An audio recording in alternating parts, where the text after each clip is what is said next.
Hello, winners, and welcome once again to the Wrong Button Podcast, the show where we talk all things nerd, most things video games, and I am once again joined by the fantastic leader of his own Straw Hat crew, Quigles. Hey, how's it going? It's going pretty well, other than walking into Gear 5 spoilers. And yeah, I am sorry about that. I think that's more my fault than your fault. If I could read, if the English major could read, he wouldn't have done that. No, it's... So I have no... It's partially that, but also partially, like, that has been, like, the worst kept secret for, like, ever since it was shown off in the manga. And it is, like... I feel bad for anybody who's, like, anime only, even, like, caught up to the anime for One Piece, because it's just, like, you cannot go online at all without, like, seeing that plastered all over the place. Okay, I thought one of the mobile games was showing off, like, the Gear 5 look months ago, or like, even months before when it got hit anime, and I was like, oh, that's a cool design for Luffy. I like that they did the Sun Wukong thing with him. Yeah. And then I was like, it's probably just a so costume. Cool. And I went about my day. Uh-huh. But no, this has, like, been... this has been, like, if you ever, like, go to, like, a subreddit or, like, a Facebook, like, fan page or whatever with, like, anime, that has been, like, all over the place. Even, like, Pirate Warriors 4... which, like, out of nowhere got DLC, like, 3 years after it initially released, added that to the game before the anime got to that. Which I just think is funny. Is Pirate Warriors, like, the Muso, Yeah, the Muso game. Okay. That released, like, in 2020, and then, like, went, like, radio silent for a couple of years, and then just randomly got DLC, is getting, like, 3 waves of DLC extra. Oh, that's and one cool. of them was... I wish Gundam would get that again. Mm-hmm. Yeah, you get Armored Core 6, so you take what you can get. That is true. But yeah, so it's been a while. I have officially finished the Skypiea arc. Yes. Including the Jaya arc just before that. So this is going to be the podcast where you get to walk me through and we get to talk about Jaya and Skypiea. Yep. The arc where Luffy gets high in the sky. Oh, yeah, he does. I was like, did he? Because that sounds like something he would do. I was like, did he have a Sokka moment, like an entire episode like Sokka did? Yeah. My first coming out for this one, I'm gonna have a really hot take. Okay. This arc has been the most fun arc of the series.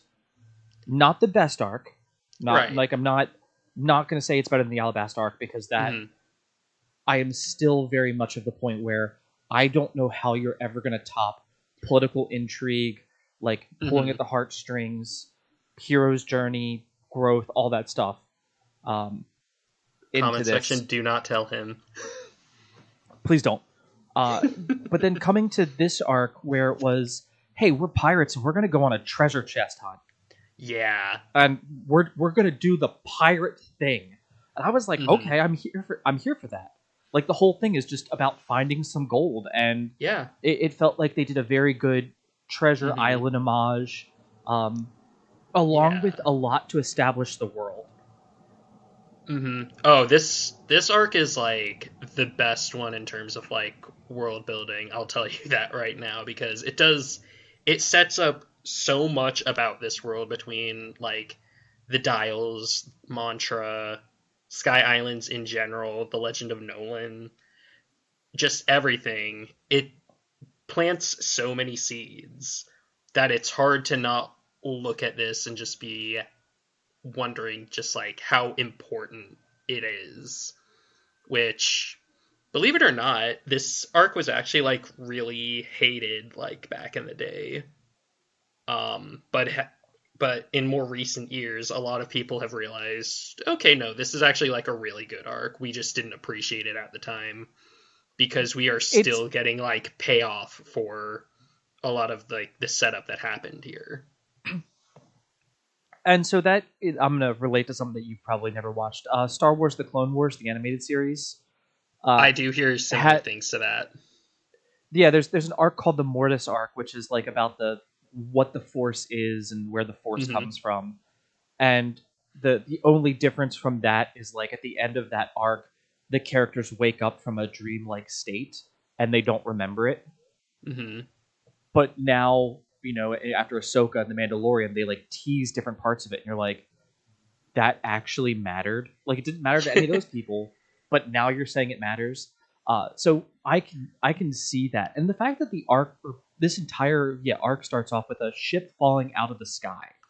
Oh, it's such a good hook. It's a hook that like I'm sitting here because then it begs the question like, how does that even happen? Yeah, how does that happen? And then later on, I don't think the question ever really gets answered because I think this ship was old too. Like if I'm not mistaken, the ship was like 100 or so years old. Yeah, it really is just an old ship, and it just falls out of the sky out of nowhere, and it's just like the characters just sort of ask the same questions you do. How the hell does that even happen? What is this ship? Is there anybody on board it? And then you basically slowly get to like discover that answers. It's very like kind of like video gamey in a sense, where like this is like the start of like a new video game that you're like kind of heavily invested in. This is the sequel to Wind Waker, where Skyward Sword's happening above you. Yeah, pretty much. Hyrule Fall. Yeah, I could see that. And it works so well. I like that immediately they're like, well, we're gonna hop down there and go see what's on that ship. Because I think Nami's like, maybe there's treasure. And I remember that one because this is where we got into Marissa and the salvage pirates. Yeah. So pirate is just a hunter, right? Pirate is just hunter from Hunter x Hunter, or a hunter from Hunter x Hunter. I guess you could probably like think of it that way. It's more so like a philosophy, which like the series will like later like expand upon really what it like kind of means to be a pirate, where it's just sort of like you kind of have a rebellious nature that you want to like go against like the government and basically embrace your own freedom. So scavenger pirates, like, yeah, they exist. You'll see later on there's like a gang of musician pirates that just like want to play music, which is like not really what you traditionally think of when it comes to pirates. And even like with Straw Hats, so they're not like the traditional sense. No, the Straw Hats, the reason the Straw Hats work is because Luffy believes in your dream. Like he believes in you hitting your dream. I'm sorry, let me fully state that. Yeah. He's like, I know my shortcomings, but you have a great dream and I believe in you in that dream. Yeah. It's so good. God, I love and I think I've said this, I think he's my favorite shonen protagonist, where I'm not like, oh, I like one of these tertiary characters. But yeah, so, it's really good. Yeah, no, I actually kind of agree with you. I think Luffy is probably like my favorite out of like the shonen protagonists, just because like, and maybe this is just me being kind of an old boomer, but I kind of miss when not every like shonen protag was just the goodest good boy who wanted to be good. I kind of miss the ones that are kind of shitheads, kind of like aloof, basically, for lack of a better word. Just kind of goofballs that don't take everything that seriously. I like Luffy in that regard. And it really does feel like it's the Naruto, the Luffy, and Goku. Pretty much. Like they're all pretty much the Monkey King, in different forms. But I think you're right. That's what makes them such special characters that we still like today. Yeah. And I like that. So the ship falls, and the thing that happens is the log pose. So the compass that Nami has starts pointing straight up because of a magnetic field in the sky. Yeah, which like that is honestly like should tell you enough about where this entire saga like goes. Because it's just like, oh, I didn't consider islands in the sky. Of course. That kind of. Go ahead. No, you. It kind of blows your mind because, like, we think about this in the modern era where it's like we have planes that sail, and we literally say they soar and sail through the clouds. Yeah. And they're like, no, we got sky things that we might not be flying, but trust me, man, we got you. Yeah. But, like, honestly, the idea of, like, traveling into the sky for, like, an arc, for an island that exists there with its own, like, population, economy, and politics and history, that kind of sounds like something that we wouldn't actually do until way later. Because, like, for the next, like, few arcs, we're not actually, like, gonna go, like, all the way up into the clouds again or anything like that.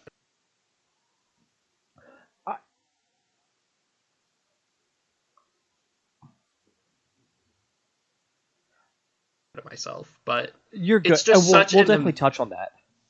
It's just such an imaginative like thing where it's just sort of like tells you very early on that not every island is going to be kind of like predictable. A lot of them are going to be like way out there in terms of like idea and design, basically. And that's what I appreciate about Skypiea, like as a location. It's a fantastic location. It also, I think, it answers like some of those. I'm gonna use the Avengers example where it's like if the elevator can take Mjolnir up and down, is the elevator worthy? Well, what if you hang it like Thor hangs it on a door or like a coat jacket thing? He hangs up Mjolnir and it just stays there, and you're like, so is that worthy? You know, what defines worthy to do that? And so I think we actually get a lot of fun with Skypiea for that. And I'll go into that a little bit. So they go down to the ship, they find a map that says Skypiea, and it's on Skull Island, which, if I'm not mistaken, Skull Island is literally the island from Treasure Island.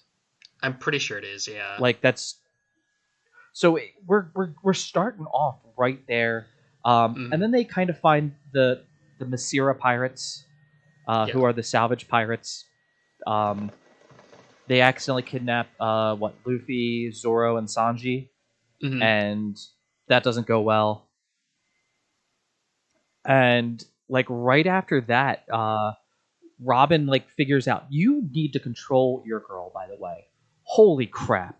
I can see why she's your favorite. I firmly think that the rest of this series, like I've seen the joke where it's Zoro wandering off and then like he ends up in like Jujutsu Kaisen or something. No, Usopp like runs and grabs him and walks him back to the group, and it's like Usopp single-handedly saving us from like 40-something episodes of filler. Yeah. I think half the show is going to be, hey, what can we do to distract Nico Robin? And it needs to be clever and ingenuitive. Yeah. Because that woman, she like, I firmly believe if we would have had her since episode 1, every arc would have been so much more simple, and we'd already have the One Piece. The show would be over. There is actually like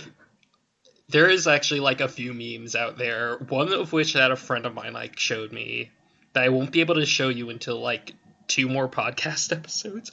But it's one where it's just like One Piece, and it's like a big book, and then it's just like that smaller book that's only like 50 pages long, and it just says One Piece if Robin took over. Yeah. You're like, she's your favorite, and I want to talk about her, and I'm like, I now need her I feel like if I would just, you're right, if she took over, the show it'd be like, all right, found it, on to the next adventure. Yeah, but She honestly gets some really good moments here, and it's not even like the best moments of hers in the series yet, but goddamn, I love the fact that like immediately after she joins the crew, she starts putting in the work. Yeah, like and the fact that she loves Chopper and Chopper loves her, like that's. Odo is so correct for doing that. I love her loving Chopper as much as she does. She and loves then so Chopper shortly as much after, as you do. Yes. And then shortly after we get through all of the. Sorry guys, sorry for jumping on that one. I didn't think about that for a second. Yeah. But after everything is found, and it felt like Robin was like reading a book, and she knew about Skypiea because she's also looking for. In essence, like the she's ultimately, I feel like she's looking for lost history that was like never recorded or scattered. That's right. You're exactly right. If I'm not mistaken, the history almost feels like oh god, the Rosetta Stone.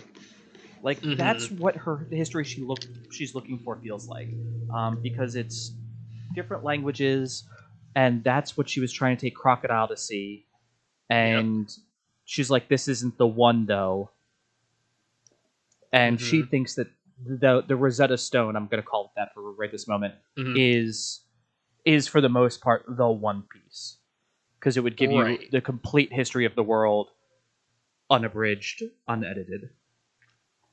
Pretty much. So what you're like, the Rosetta Stone, quote unquote, literal, like in the literal sense, are called poneglyphs.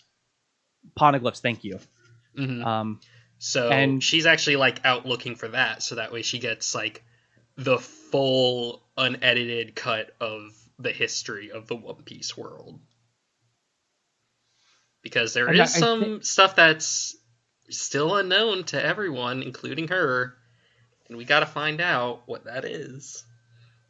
And I'm very excited for her to find that, because like the devil fruit, because the devil fruit to me, when I think about it, like I'm gonna go back, if it's not Shakespeare, it's the Bible. It's like the fruit from the tree of Eden, and it just happens to give you a power, good or bad. So Nico, in her quest for that, Robin in her quest for that knew about Skypiea. And the tale of... Is that where we start to hear about the tale of Nolan the Liar? I think it is, I think it might be a little bit later, but when we like meet Cricket, but... so it is Mocktown first. Yeah, so it is Mocktown, where we basically get a look into a bunch of other characters. Namely, there's Bellamy, the hyena. Bellamy. Yep. And Marshall Teach, a.k.a. Blackbeard. I have to say, I thought the Mocktown... From what I've heard about people who are like trying to get someone in there, they show off the Bellamy Luffy fight. But which was a great fight. It was really cool in its simplicity. Especially very when satisfying. We think about some of the creative, like fighting Crocodile, fighting Arlong. But going to that town and having Bellamy be this... In essence, he is the antithesis of Luffy, but he is Luffy. He's just if Luffy was like a gung-ho... If Luffy were evil. Yeah, and was more out for himself. And I like that our introduction to Blackbeard... one, I like that also Blackbeard and Luffy are the same person. They're also like antithetises for like different reasons. They sit down at the bar together, and is it Luffy's like, the pie here's the best, and Blackbeard's like, shut up, the beer here's the best. I think it's actually the opposite. Because like Blackbeard, Blackbeard loves cherry pie, and Luffy is just sort of like, I don't really care about these pies. I would rather just drink my beer. And the two almost like get into a fist fight with each other, but then like they just kind of don't because they realize, yeah, it's not worth it. I thought they started like laughing, like they both loved Mm-hmm. each other's passion for something, even if it Yeah. wasn't their thing. Mm-hmm. Because like Luffy But loves his meat. yeah, he does. Yeah. Meat is his favorite food, any kind. And then Blackbeard just loves his cherry pie. Like, that's all he Is, needs. is that like his thing even going forward? Oh, he still like brings up cherry pie. Yeah. Oh, that's awesome. Mm. Oh, that's fantastic. Yeah. I loved that entire interaction because Mm-hmm. like in between that interaction, the next one, we see Bellamy in a card game, Mm-hmm. and he kills the executioner.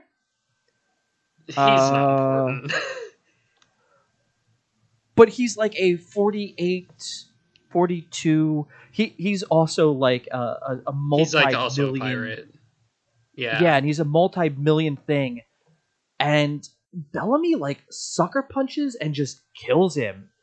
Yeah. And then goes, "Your dreams are stupid, and you're all stupid for having them." Yeah. It's the fact that like he's just so high and mighty of himself, and he just kind of just belittles people for their dreams. Does a really good job at just making you hate him that much, which is obviously like what like Oda wanted you to do.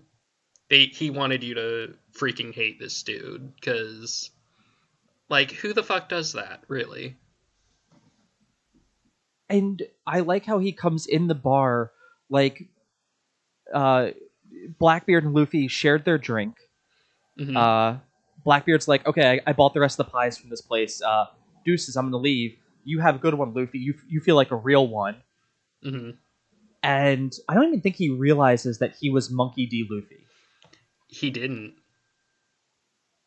Uh, and so he leaves, and Bellamy comes in and is like, "Are you Monkey D. Luffy? You know, the person who's like, who like beat Beat Crocodile, up one of the seven Crocodile. warlords of the sea?" And Luffy's like on his face full. He's like, "Yeah." And he's like, "I want to buy you a beer." And he's like, "Cool, I'll have a drink with you." And sits there, and then he like just puts his face through the bar. Yeah. In probably one of the like single best acts of violence that we have seen. Like the Alabasta arc will not be topped when it's like trying to With stop like oh god, what was her name? Vivi, from mm-hmm. warning everyone that it was a trap, and like her Yeah. trying to ride out and be like, "I'm here, I'm alive, it's okay, stop." Like Mm-hmm. just his malicious violence towards Luffy, and Zoro being like, "No, whoa, we are stopping this," Yeah. and like It kind sword of to the like throat. I didn't even realize it until like I kind of just like reread like Skypiea since like admittedly this is the pre-time skip arc I remember the least. Um, it's kind of a parallel to Shanks because when he was introduced, it was at a bar. A dude like basically beats him up essentially and pours over his drink and smashes his glass, and Shanks just refuses to fight, and Luffy also doesn't fight here. Doesn't fight him yet, at least. Yeah, because I'm trying to think, when that happened to Shanks, wasn't that because it was like they always go to that bar and they Mm-hmm. didn't want to trash it? Yeah. And I think Luffy's same thing. Like, this man worked really hard to make this bar, and I love how like how far Luffy was willing to go. Like, he sits Mm-hmm. there. I firmly think the only reason that Bellamy didn't die is because the second I think he turned around, because Luffy's head, you don't see him pull it out. There's no like comic gag of him pulling out his head. Yeah. I have to firmly say that Bellamy slammed it turned to face Zoro, and before that turn was finished and he was done talking, Luffy was already sitting there, and you could tell, no, that was nothing. He is fine. Yeah, it just kind of goes to show, kind of like a bit of like the maturity of Luffy. I get that like when he was hoping that Shanks would fight the guy who beat him up at the bar. I'm blanking on the name. Like he was a child, and now he's like much more mature and everything. He knows that like he could easily like take Bellamy in a fight, like no contest. But the fact that he doesn't want to do it here because like Bellamy is just a cocky guy, basically, not worth like trashing an entire bar in a fight because of it. And I like that. And I liked that Luffy was like, nope, we're going on this adventure. We're gonna go find this city of gold in the sky. Mm-hmm. And Bellamy's like, no, dude, I just like I'm gonna like he's like I want to be a pirate, man. I'm gonna rape, pillage, and plunder like every island that I can come to, and I'm gonna get all the riches that are here. Bellamy felt like he was gonna be the most like historically correct pirate to our world. Mm-hmm. Just like the mustache twirlingly evil, like kind of pirate that we're used to in other media.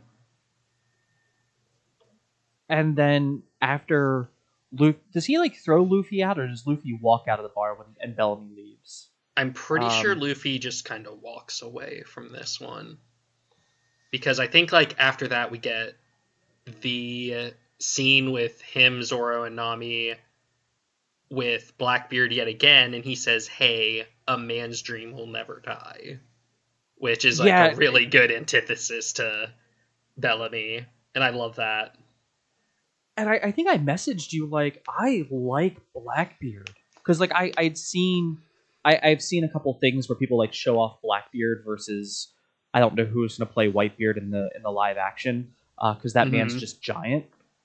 Oh, for sure. I don't know how they're going to do the giants in the live action.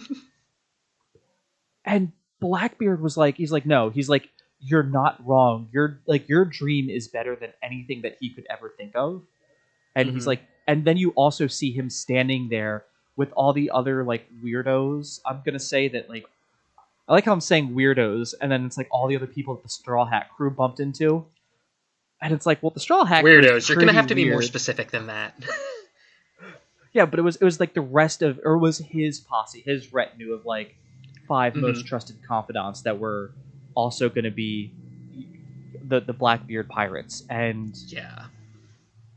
I loved that. Like immediately, I was like, I want, and this is my prediction because this is the last we'll really have Blackbeard till I guess I get into him in another part. Is I want Blackbeard and Luffy to fight because they're both striving for the same thing, and there can't be two. Right. Like I don't want it to be, oh, Blackbeard's gone evil or Black.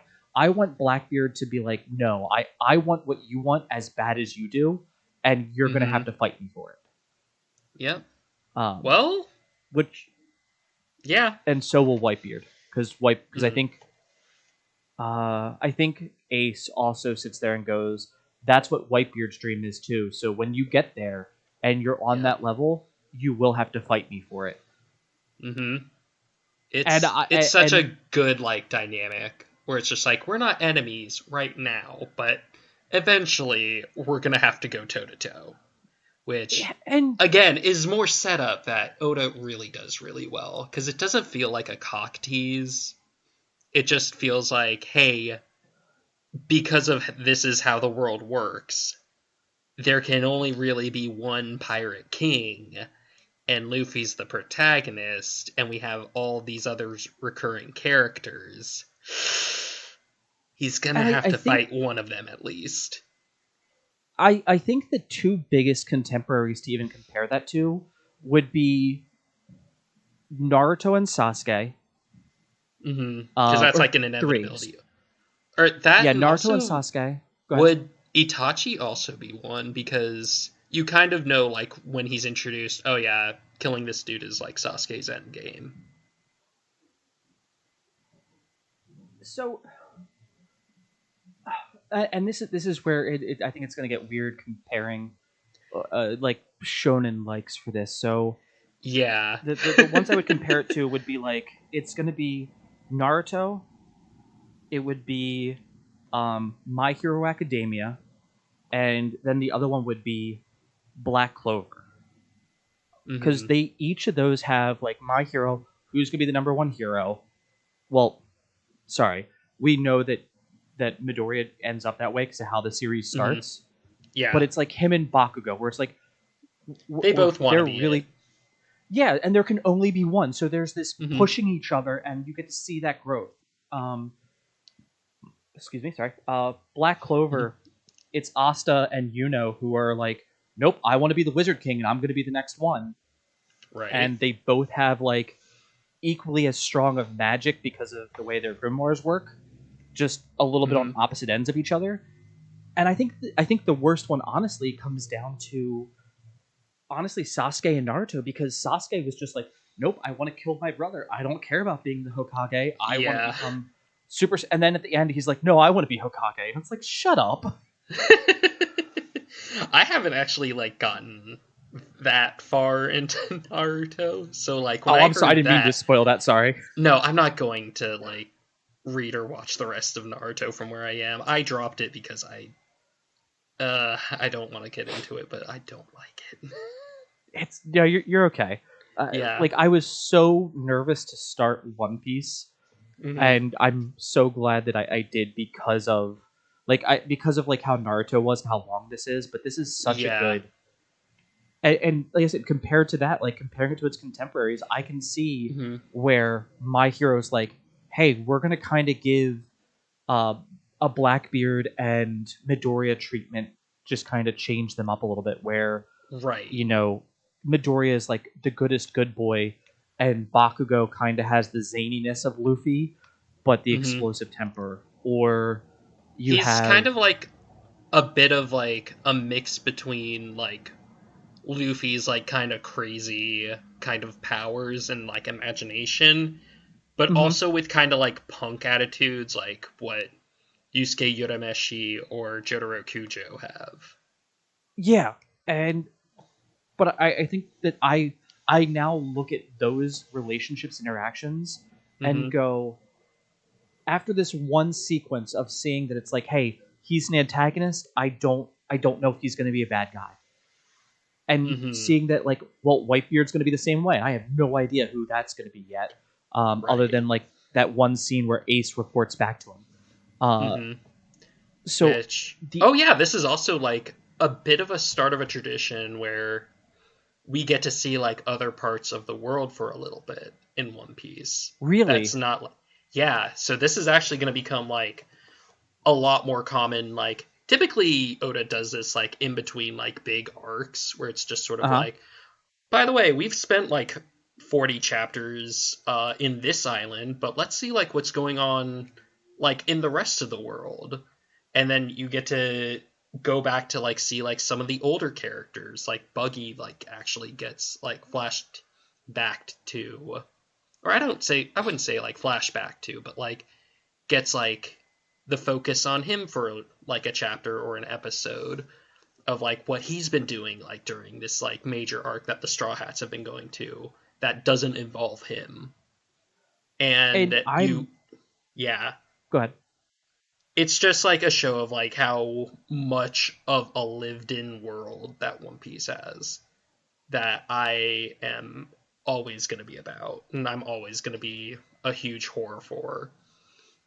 I'm excited to see that because I feel like a lot of other shows, like it's only at this like cataclysmic moment that it's like, oh hey, here are these three characters that you saw in season 2 watching TV now, and it that in itself to me is like, okay, like cool, they're living their lives, but like knowing that Buggy's gonna go on his own adventures and Oda's gonna be like, you know what, he didn't die, we didn't kill him, what's he up to? Kobe, I'm so excited for Kobe. Like, yeah, I am too. I want to see Marine Luffy. I want to know what is Marine Luffy gonna get into. Oh, you'll see. And so after that like quick tangent, after Bellamy's new age, they don't fight. They head to another island where we get into the tale of Nolan the Liar. Yeah, which also, by the way, this was like also something that was showed off in the One Piece live action, which I was kind of surprised to like see like get called to. And I'm just like, oh, you're. It's great seeing how much like foresight that they have into this like live action project. I know it's not going to be for everyone, but like it is nice to see them again dropping some seeds that'll grow like in later I have, seasons. based on some people who have watched it, who haven't watched the anime, apparently it spoils some pretty major things for the anime. A couple things. Like the D. Um, like not necessarily what it means, but like, oh, why do these people all have that? So can't spoil it because we still don't know what the D means. that's true. But the connections, and I've been spoiled on it. I'm not going to spoil it on the podcast right now. And I like how we get there and we meet Mont Blanc Cricket. Yes. And I think he's the one who tells us about the story of Nolan the Liar. Or no, yes, we get there and he's because they find a castle, and in the castle they're like, oh my god, there's this giant castle, and they get up to it and they're like, it's just a cardboard cutout, and on the back of it is this like little hovel. And in that hovel, like they find that people live there, and then all of a sudden this giant mountain of a man with a hazelnut on his head comes out of the ocean and is like, what are you guys doing in my house? And then he falls over from the bends. And we kind of get to then, as he wakes up, he goes, well, I've been here because of my great grandfather, who was this. I don't remember how he puts it, because he doesn't sit there. He goes, he was like this well-spoken, well-to-do person who was slandered and was painted to be one of the liars, like the greatest liar of all time. You might know him, Nolan the Liar, in which I think it's Usopp, Sanji, and Zoro all go, yeah, we all know the tale of Nolan the Liar. It's told to like every kid. Yeah. But like it's like for the first time that we're ever hearing about it, where we hear about this explorer, I'm pretty sure, who basically finds a city of gold, goes back to his kingdom, says, hey, I found a city of gold, let's get rich and pop some bubbly and whatever. They go there, city's not there, and now he's branded as a liar and executed. Yeah, and the fact that they were like, he was executed as a liar. I was like, oh my god, what did he... What do you mean he was just executed as a liar? And then, of course, Cricket pulls out a golden statue of a Southbird. And he's been hunting for the treasure, because he's found gold here and there, but he's like, even if it fell into the sea because of what is known as knock-up currents? Knock-up streams. Yes. Knock-up streams. He's like, there should be something in this area that would like let us know that like that it went somewhere, or that it's there. And he's like, and I think he says that he can hear the bell some days. I think so. He hears the golden bell that was in his grandfather's like logbook. Yeah. And he's like, that's what if I can find that bell, if I can hear that bell, see that bell, anything, that will tell me, that will ultimately be like, yes, this is like this is true. He wasn't a liar. It was all a true story. Because I think they tell him about Skypiea, and he says, "No, that's where it has to be. That's the only place like I haven't searched." Right. And then he's like, "I'm going to help you guys build an island or build your boat up so that way you can go to the sky and go to Skypiea, riding one of the great knock-up streams." Right. It's a really good like setup because like obviously I don't think the Going Merry would be able to like survive like going through a knock-up stream like on its own. So having those like modifications is like really good to have.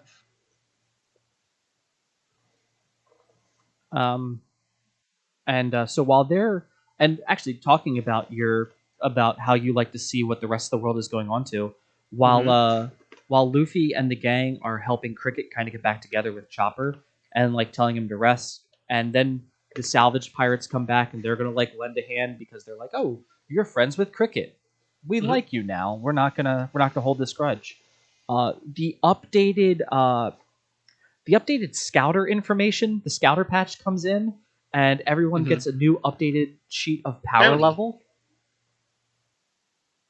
Their bounty, you mean, right? Yeah, I was just ever since I think you told me in like one of the first like episode was like, yeah, bound. Like I was like, how do they do power in this? Because that's a shonen thing. Mm-hmm. And you're like, they actually don't, unless you want to count their bounty as their power level. Yeah, which I still stand by. That's not really the best idea because it is your perceived threat level to the world government, not really a how strong are you number.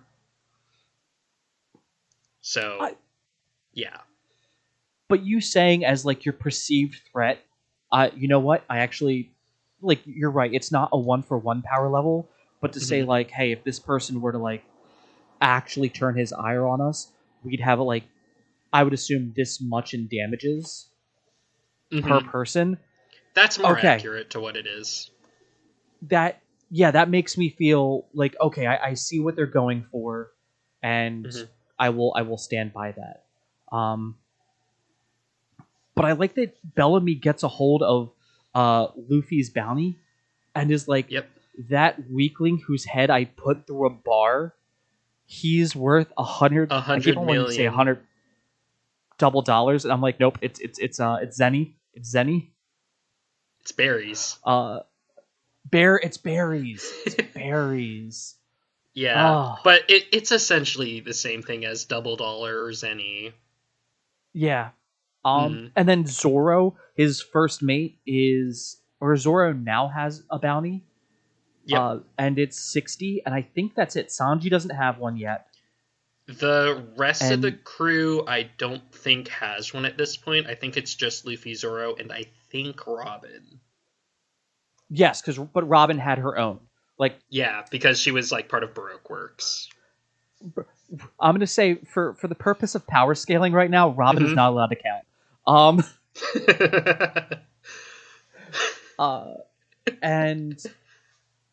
And he is upset.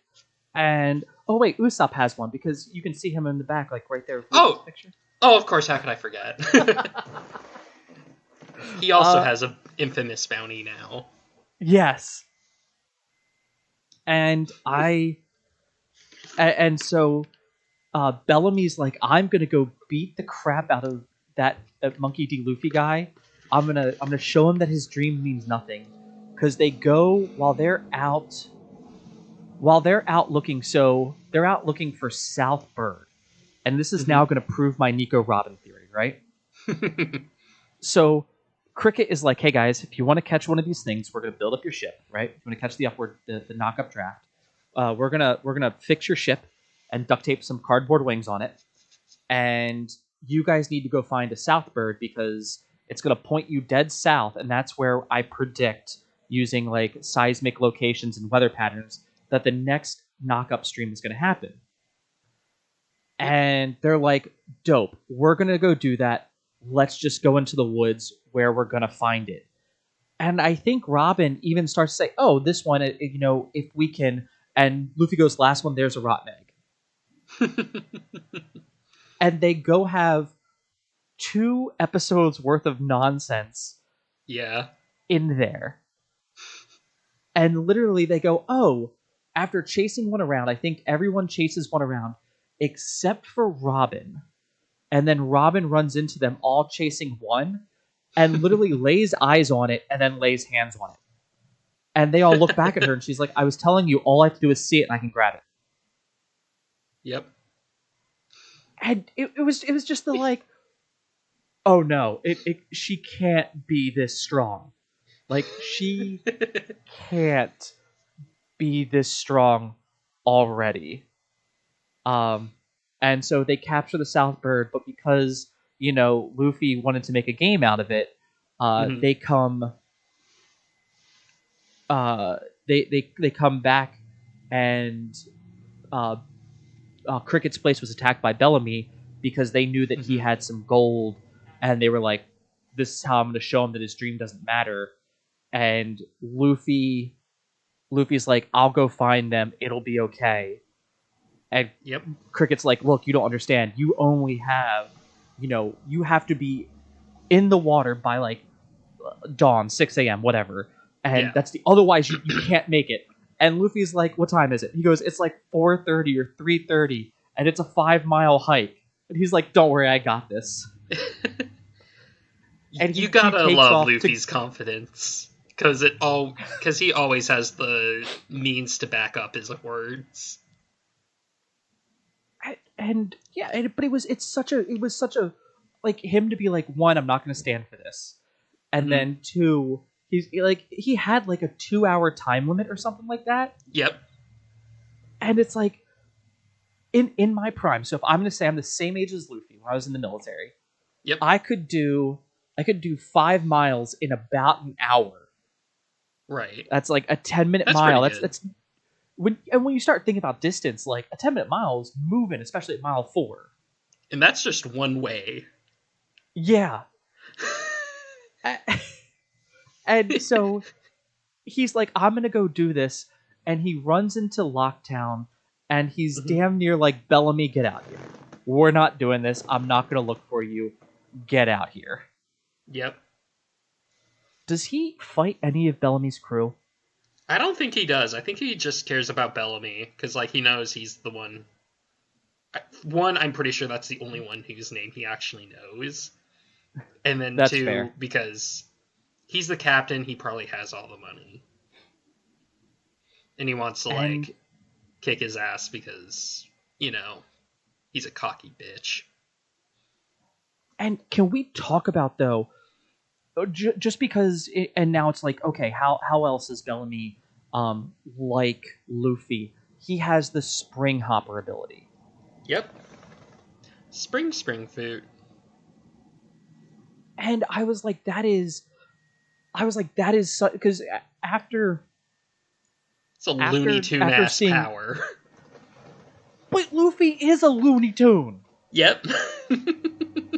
And it's like, well, who's gonna be like, and it sets you up. I'm like, oh shit, we're gonna have like, you're gonna give me my cartoon violence fight that I've been asking, Mark for now for like 135 episodes. You're gonna give it to me.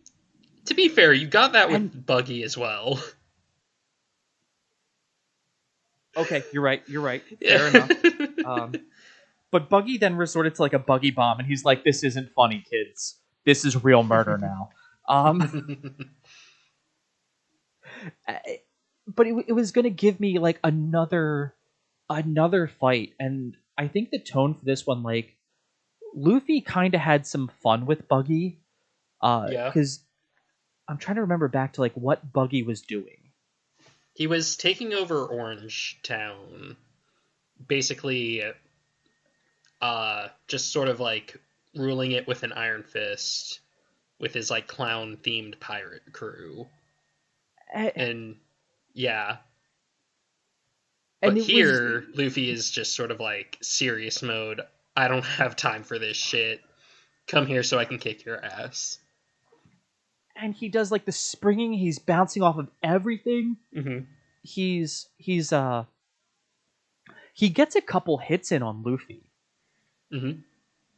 And then Luffy does, what, 2 attacks? He might do Gum Gum Bazooka.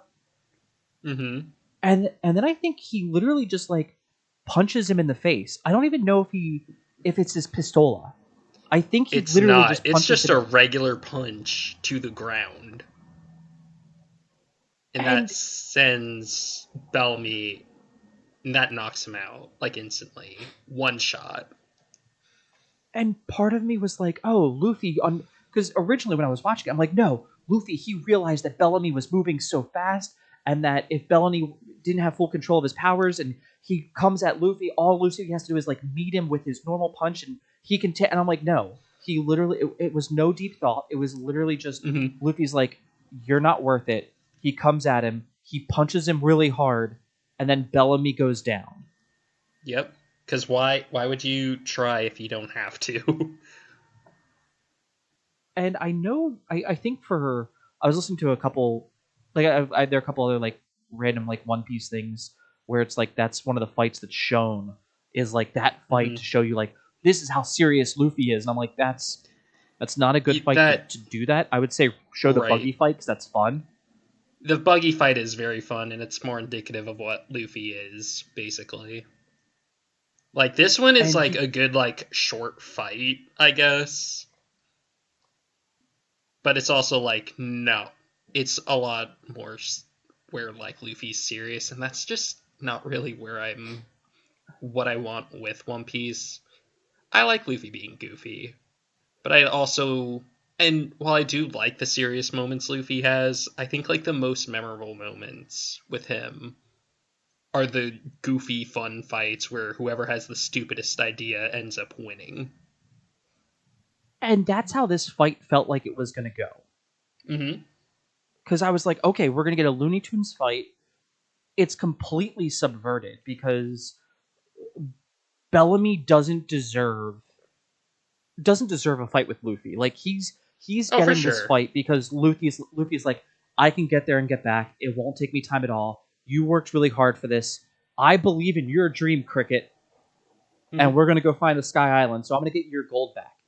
And then Luffy comes running back, and I think the part of this story or this Mm-hmm. entire fight that really is indicative of how outclassed Bellamy was. Bellamy's fight was an episode, Yep. right? I think it's Yep. at the end of I the one think it's episode, just Luffy one. runs to him. And I don't think it's a. I have to go back and just It's double check. it's I don't hardly a think it's a fight. full episode. It one episode, like, sounds right. Maybe, like, part of an episode. I don't actually I remember, but it's not I long I at think all it's before the because. split Mm-hmm. because when Luffy comes back, and this to me tells you how long that fight was. Mm-hmm. Luffy's on his way back, and they're like, he's not going to make it. Did Bellamy beat him? Like, everyone's going through it. I think Zoro's, like, ready to take a nap. Like, he's pulling a Urameshi, Yep. but it's instead he's like, I'm not worried about Luffy. That guy was a chump. Mm-hmm. And Luffy comes back. He's like, guys, I got him. I got him. And he's got that. And they're like, what took you so long? And he has a Hercules beetle or a rhinoceros beetle. He goes, I found him. I told you I would get you one or something like that. And it's like, oh, it took me a while to get to him. And I'm like, that's what took you a while? Did it take you like what, a half an hour to run there, 5 minutes to beat the crap out of, like, not even beat the crap out of Bellamy, to hit Bellamy, and then Mm-hmm. the rest of your like time limit was spent chasing a rhinoceros beetle? It's so funny. I love him. And that to me like just said, there's everything you need to know about Luffy. If you were going to show off Mm-hmm. that fight, I think you'd have to show that entire episode up until the point Yeah. where it's like, hey, and I found the rhinoceros beetle. Like, that to me is what sells that fight. For sure. God, I Um, love that. and then they leave and they Mm-hmm. get on the arc, or they get on the Going Merry, Yep. which is still, I like that you incorporate Going Merry as a character. I wanted to eat a ship fruit or something so it can also talk. But I don't know how that would work. And I mean, to be fair, we already know that objects can eat devil fruits. Wait, what? So remember how there was a dog named Lasso in Alabasta? That's right. A gun that ate the dog fruit. Fruit. Okay, that's fair. Yeah. But fair. Why would it be anything else? I realized that the ship literally couldn't do that though, because then it would sink. Oh yeah. Oh, that's so tragic. But they catch the updraft part, or the knock upstream, which cool. They go up. You see them in the clouds. But then they were being chased. They were being chased by Blackbeard. No, Blackbeard. Yeah. That's right. And Blackbeard's like, okay, I don't have time to go get to you. But I think that the more important part of that, because they're chased by Blackbeard, who I think they're just riding in a raft, if I'm not mistaken. It wasn't a ship. I honestly don't remember. I'm sorry. No, that's okay. Because I don't think that that's what matters. What matters we is get to see. Yeah. Go ahead. I was just gonna say it doesn't matter because it's not like they end up fighting anyway. Yes, but what I was more gonna say is that this is now where we kind of get to see the rest of the world of One Piece. Does this world have a name, or is it just the One Piece world? I just call it the One Piece world. I'm pretty sure that's just like what it's all called. Ooh. Okay. I almost hit my mic. Yeah, but it's basically just called the World of One Piece, as far as I'm concerned. Because after this, we actually go to a board meeting room with a bunch of it's the 7 warlords of the sea, and what are the you get to meet Doflamingo here and his goofy ass walk. Well, no, who are the Marines? Sengoku. Yes. Right? Mm-hmm. But I thought it was like there are more Marines there for you. There might be, but I think like Sengoku's the only one there that's like very important. Oh, I'm sorry. What are they called? Because I know they're the equivalent of the 7 warlords of the sea, which are the 7 like great pirates, I guess. Mm-hmm. You mean like? You mean like what are the Marines called? Because I think it's like the fleet admirals. Okay, that might have been what it was. The fleet admirals. Hang on, I have the One Piece wiki looked up. Yeah. Yeah. And I love that like they come in here because the admirals and the pirates are like, look, we need Crocodile's done. We need another warlord to take over because there's going to be a power vacuum.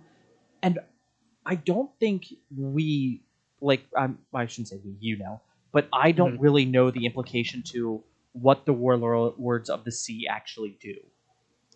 So basically, it might have been explained already, but basically it means that you are a pirate that works for the Marines. You basically get your bounty completely frozen, so it won't go up anymore. You can do whatever pirating you want, but you also have to like obey the world government. Like, you have to go to them whenever they want you to, and you have to basically take down whatever pirates they tell you to take down. So you're not a pirate. You're no longer a pirate. Technically a pirate. You're a pirate in name, but you're also just sort of a government dog. Okay, I'm expecting that to rub, because like, Alucard, Hawkeye. You mean Milk? Yeah, Dracula Mihawk. Okay, thank you. I was like Alucard, Dracula, Castlevania. Yeah, he is a warlord of the sea, with some magic powers. He also knows Shanks. and Yes. apparently Shanks and he could go toe to toe. And now that Shanks has lost like one of his arms, he no longer wants to fight him, and Shanks is still like, "Dude, I can still beat you with just one arm." Yeah. Which I'm like, "Holy crap!" Yeah, Shanks but we get to is see him. strong. Yeah, but we get to see Mihawk. You get to see Don Quixote do Flamingo and Bartholomew Kuma, two of which are characters that will become important way later. Yeah, you're talking about Jojo, right? The Jojo guy who walks in? Yeah. Yeah, I'm looking him up right now. Yeah. So Wait, Jojo guy? comes in, what? or you're telling me Don Flamingo doesn't look like he could fit into Jojo? I think he even poses. Like, he walks so maybe exaggerated. A little bit. Yeah. He could totally be a JoJo cast member. He comes in and they're like, okay, we need to figure out what we're gonna do. And I think no one was expecting him to show up because he like never shows up. Right. And then we also get one of the Blackbeard pirates shows up and goes, nope, I nominate my captain. And they're like, we don't know who your captain is. And he's like, give us like, give us a little bit of time and we will. Know. We're working on that. But do not vote on somebody else until he's there. And then Don Quixote was like, dope, I'm out, and leaves. Like, it felt like such a short meeting of the minds. Yep. Because it really is. He came in and I was like, oh, I can't wait to see about you. Like, I became more interested in him and like his brief moment in there than I was about like Alucard. I'm just gonna call him that because somebody pointed out that like later on you go to Dracula's castle to meet him, and I'm like, okay. And I think Ace ends up on Buggy's ship. I think that does. And happen. I don't remember why.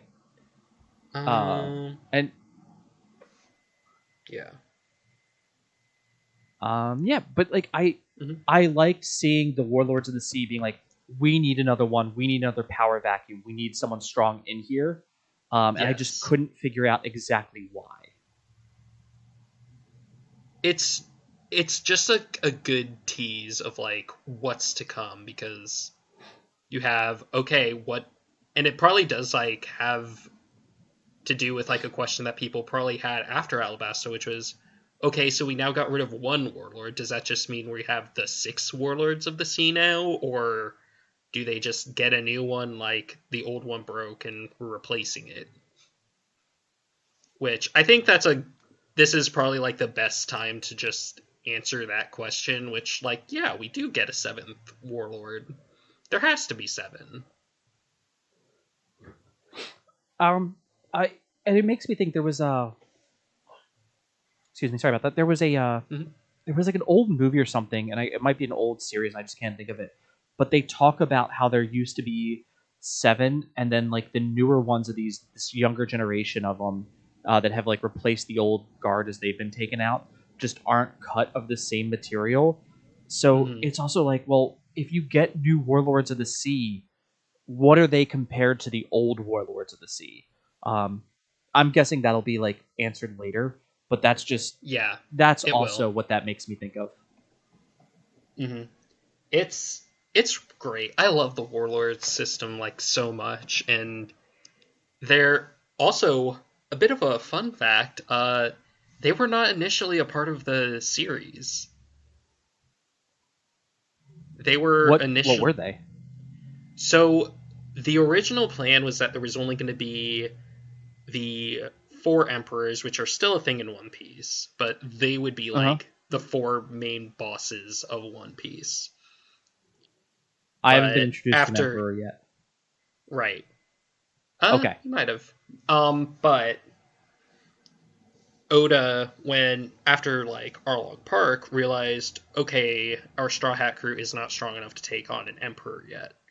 So I'm gonna invent another type of like villain, league of villains, I guess you could say, called the Warlords of the Sea. But how many do I want? Well, 7 sounds like it would be like the coolest number, so I'm just gonna invent 7 of them. This is why One Piece takes so long. Yeah.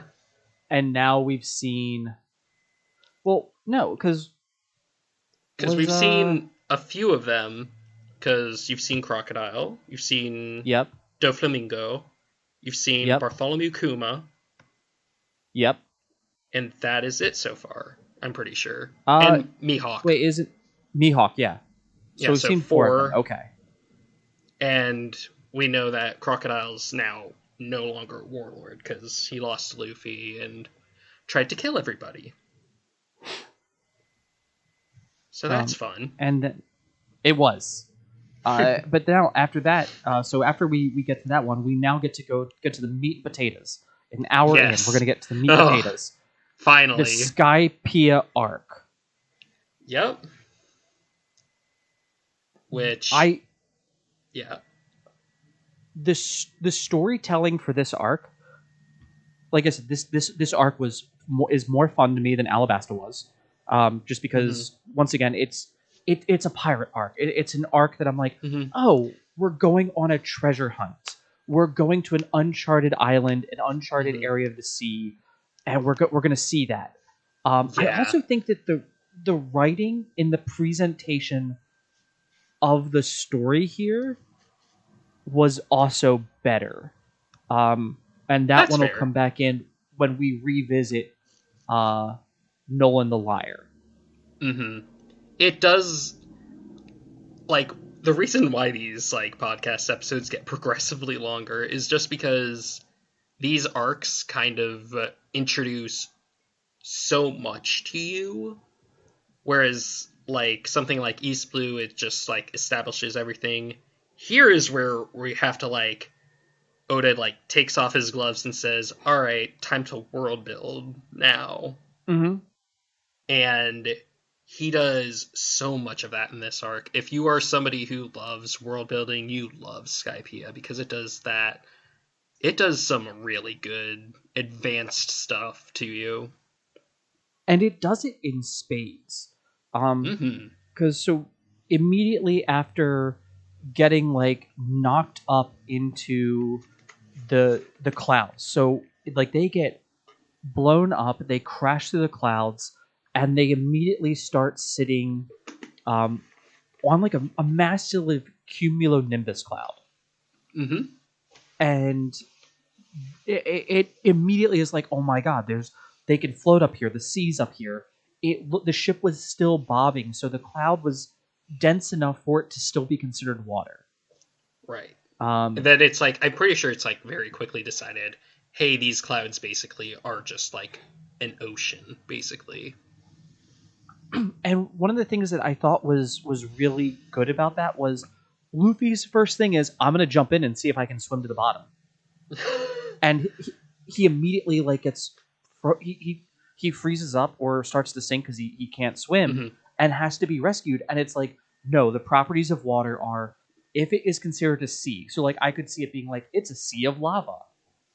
It would still, like saying that Luffy wasn't going to like burn to death because it's lava. Right. I think he would have the exact same reaction to where it's like, no, you're still going to sink because you've lost connection to a sea. Right. And yeah, that's pretty much how it immediately works. To me was a game changer. So yeah, and then they get attacked almost immediately by a gorilla. Who, by the way, I'm pretty sure Oda was watching some Gundam when he comes in on his jet skis with the bazooka. Look up like the original Dom fight, DOM against the Gundam. It's like the TriStar Doms against Gundam. TriStar. It might be Gundam like the Black Star, but it's the way he comes in. He's like I see. Skating around. I can see. It's the exact same kind of fight, and I thought it was. I was like, oh wait, he's a Dom. I got it. We're here. And then they get rescued by the old man and his Pegacorn. By his Pegacorn Pierre. Yep. this I'm trying to think about this. So that fight was really cool having. Oh yeah, Gonfall, but Gonfall comes in. He's the Sky Knight, dressed in a knight in shining armor, and then he rides a bird that ate the horse fruit. Yeah. And he also gives what either Usopp or Chopper. He gives Chopper a whistle and says, "Hey, if you need me, blow this whistle and I'll come rescue you." Right, it is Chopper. And then they send him off to. He's like, "Go this way to go to Skypiea," which is the whole city of the clouds. Right. The actual like island part of this like White Sea.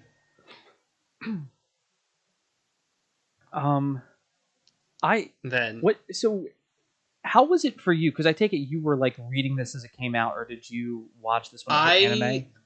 I watched this when it was on Toonami, and at this point, the 4Kids dub was gone, so it was just Funimation at this point. Which R.I.P. So did that mean it was a little bit better? It was a bit better, yeah.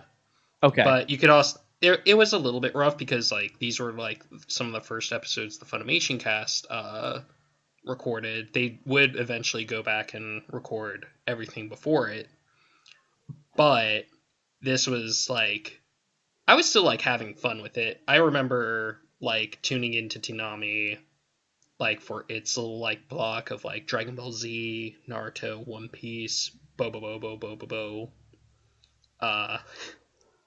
Zatch Bell if we want to like get a bit of a obscure cut there. Zatch Bell, Prince of Tennis. Yep. Mare. Yep, Mare. Mm-hmm. But yeah, basically during that like time frame, like just before Toonami like went off the air because of I think low ratings. Yeah, something like that. Mm-hmm. So then I basically kind of had to like resort to less than legal means to basically finish it. I think I actually did like keep watching the anime for that part, and I think I just watched it in Japanese since that was just easier to come by because of fan subs. Shout out to fan subs. Oh, fan subs are fantastic. Mm-hmm. And so they go in there and so after they get rescued, I do love the fact that they're all like watching Pierre transform, and he's just this silly polka dot looking bird that now has like a horse body with wings. And because I like that Oda made a big deal that it's gonna be a real unicorn, and they're all like, I didn't need to see that. Actually, I wish I didn't see that. Yeah, Oda really good at like drawing animals and like making them look a little bit cursed, but also like very endearing. Because I do like Pierre. I was very here for Pierre. I thought he was a lot of fun, especially when we get to see him a little bit later. And one of the other things I think I enjoyed was the Going Merry sails along, and they go up the Heaven's Gate to get them to the actual land, the actual island or land that will be Skypiea. Yes. And going up it, they're like, "Hey, you have to pay this thing of exitolls. Did you pay this like at this point of entrance?" And the group's like, "No. What about this one? No, we didn't pay that one." Do you mean to just tell me? And it kind of lends itself to believe that there are just some paths you can take to just sail up there normally. Like they did it the hard way. And it's like, no, if you just would have sailed like 50 miles west and come up that, you could have like gotten a visa and walked in. It's great. And it was just like, and they're like, it's going to be this much. And they're like, we don't have it. She's like, well, you can still go in, but I'm going to find you, or I'm going to find you, and the gods are going to be displeased with you. Right. And then they go to Angel Island. Is that a Sonic reference? Is that a Sonic reference? Because Angel Island is also in Sonic. Which one? The Sonic 3 and Sonic Adventure. Is that the one where the Master Emerald is? Yeah. Oh, okay. I forget that it's called Angel Island. I just remember. I remember in Adventure DX walking around it as Knuckles, and you seeing like all the old Echidna just chilling out there. Yep. It's really. I like Sonic Adventure, but anyway, One Piece. One Piece. So what did you? I have to ask you, like, how the technology in this world is so, it's so zany in its own right, because it really is. we have like, we're pretty much gunpowder and still sailing with light engines down at the in the world, and we obviously know how rockets work because that's how Ace gets around. Like he knows rocket aerodynamics, and obviously we have bazookas. We do have bazookas. Then you get here, and it's the technology is just whatever the imagination can come up with. Basically, I love it. Well, so it kind of brought me to this thing, because here we get to see what are they called? Shell. They're shell. It's like shell technology. But it has like a name. Dials. The dials. But the dials are like magic. Mm-hmm. A little bit. I don't think I've seen magic yet in a traditional sense. I don't think you're ever really going to get like traditional like Dungeons and Dragons ass magic like in this series. The closest you're going to probably get are probably the dials and the devil fruits. And it's like, oh, the guy that came like coming up to attack you, how was he able to move so fast? He had these dials on his like water skis. So it feels like here, like Portgas, like what makes Ace so unique is like, well, he's the cool surfer brother, right? Who like, he can't lead on his own because he's the cool surfer brother that's like the hot pretty boy that all the girls want. And guys. And everyone wants Ace. That's yeah. But he has like, he's the only one that we've seen with movement like that, aside from maybe Mihawk, because he looks like he has something weird going on as well. Mm-hmm. But up here, it's like, oh no, we all have this ability, and it's like, oh, this is why the island has to be separate. And I think this is also why it comes so much earlier in the story, because they're sitting here going like, all of this stuff that we have, all of these like all this technology, if it were to be down in your world, would like even out the playing field in ways that nobody can even imagine. Like they have cell phones up there. They literally push the thing to their ear, and it's like, nope, this is a cell phone. We don't need to find a snail transponder. You just need to have another dial. Right. Yeah. Basically, like dials are like really interesting technology that I honestly kind of wish like got used a little bit more later on, but I love like what they do with the dials, and yeah. I think it was really good. But then we meet Conus, and we meet what was his name? Pew, her fox that she gets. Pagaya, or no, the fox. Yeah, Conus gets a little fox, and it just goes pew. Oh. Yeah.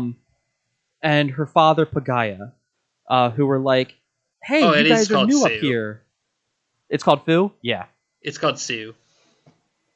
And they kind of introduce him to Skypiea society, and like they get to play with the waiver. Like Nami knows how to work it almost immediately, and of course Sanji's like, well, what do you have to cook with up here? And they're like, well, we have all this stuff. And so Sanji's like happy to go cooking. Everyone else goes and like splashes around in the sea until they get attacked by the Blue Beret. Is that what they're called?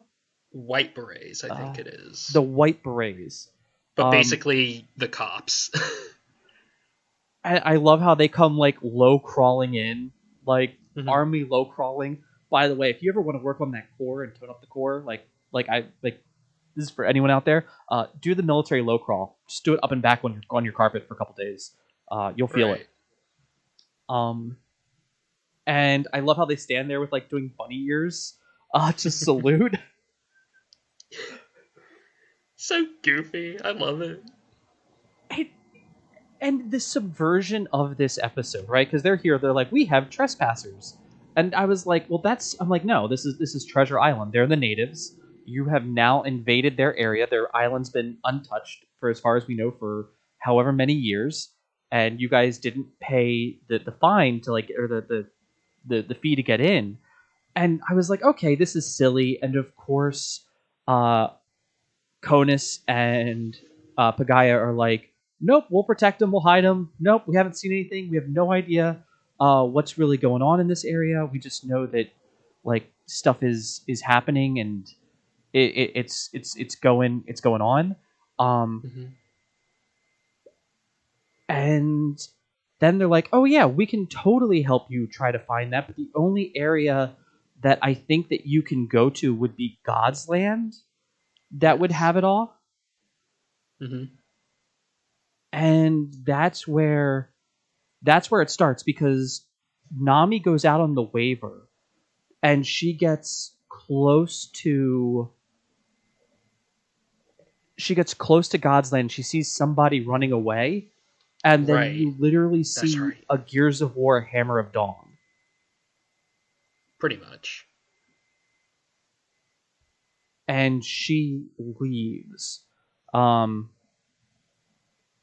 And oh no, it's the upper yard.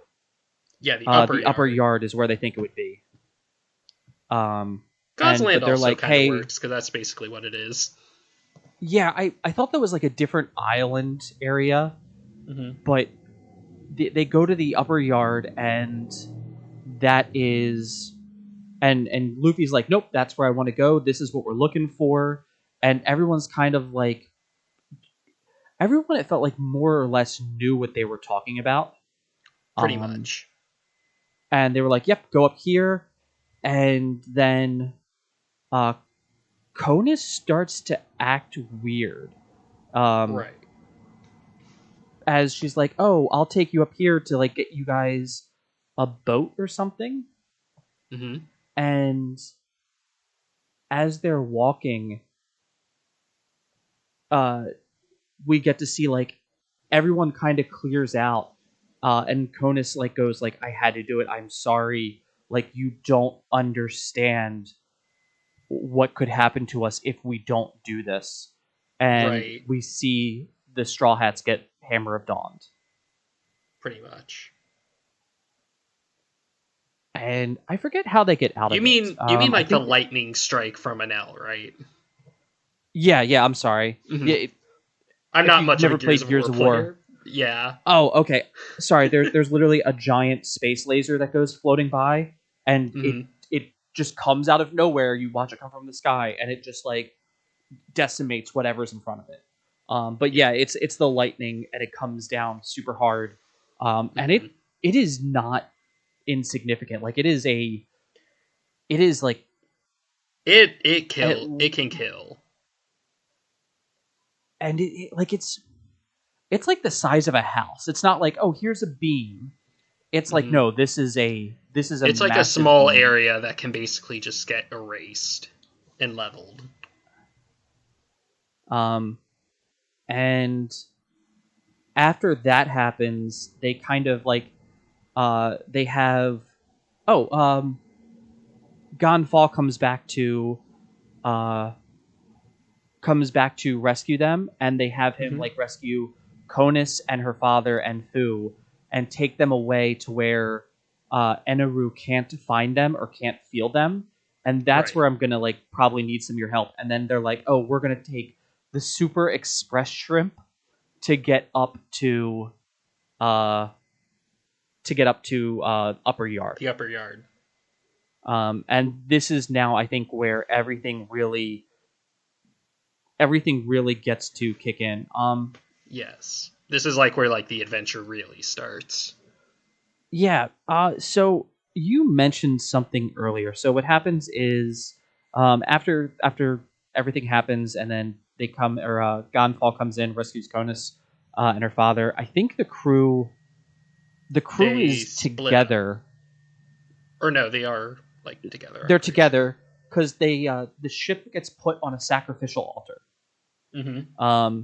And they decide, like, okay, hey, we're gonna go split up. Everyone take some of Sanji's food with you, and we're gonna try to go get to. We're gonna try to get to this god and figure out what is going on. Right. Why is he like striking all of us down? And so they have like 3 ordeals: the ordeal of the swamp, the ordeal of iron, the ordeal of the string, and the ordeal of balls. Right. So At this point, I'm pretty sure they're like split up. Yeah. Yeah, I think it's Zoro, Ramen, Nami to explore the upyard for and different Chopper. reasons. Chopper stays back with the boat. Right. And then Luffy, Usopp, Sanji is in another group. Yeah, they're going the other way. You brought up something earlier called mantra. Yes, I did. So I remember them talking about mantra, and I don't know. Like, I don't think it really tells you what mantra is. I know Luffy gets an ability called Hakai later on, and that's because of a rap where Haki. He, like, all I know is from the One Piece, or one of the raps from one of the raps from one of the online artists I listen to. He goes, "The hockey is stacked," and I don't know what that means. It just sounds cool. Rustage. It's it one of his cool. like shonen things. Mm-hmm. But they talk about mantra, and right. all I could really get out of it was, like, they can kind of either read your movements, read your ki, or see into the future slightly, and I still don't understand fully what it was. So you've kind of hit the nail on the head here. Mantra basically does do all of that. It basically heightens like your observations and your surroundings, makes you extremely aware of what's going on. So that way you can do things like read minds or see into the future a little bit, which can basically, obviously, like in combat, that's going to be insanely useful because you can basically tell what your opponent's next move is going to be. And that's what we get to see during the trial. So there are 4 trials, and Luffy's like, let's do the trial of balls because that just sounds fun. Yeah. And I think Usopp was like, that's probably also going to be the easiest. He's like, iron, swamp, and like all the other ordeals like sounded really dangerous.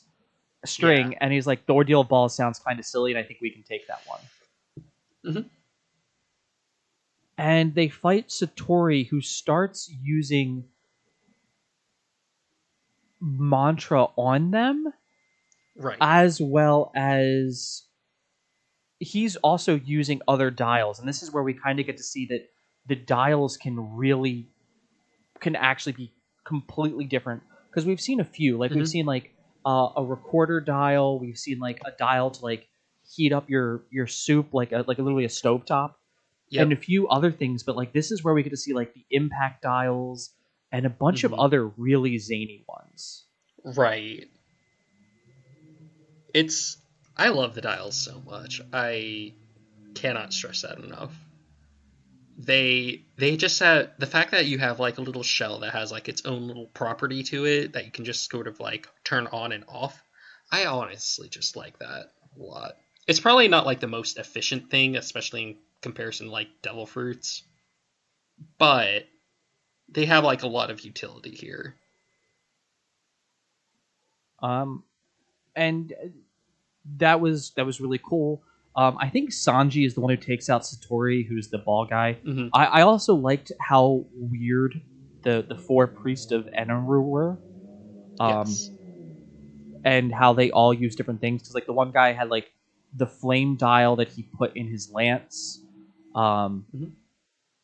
And those two were the only two that I could think of that like really mattered for the beginning until we get to the one that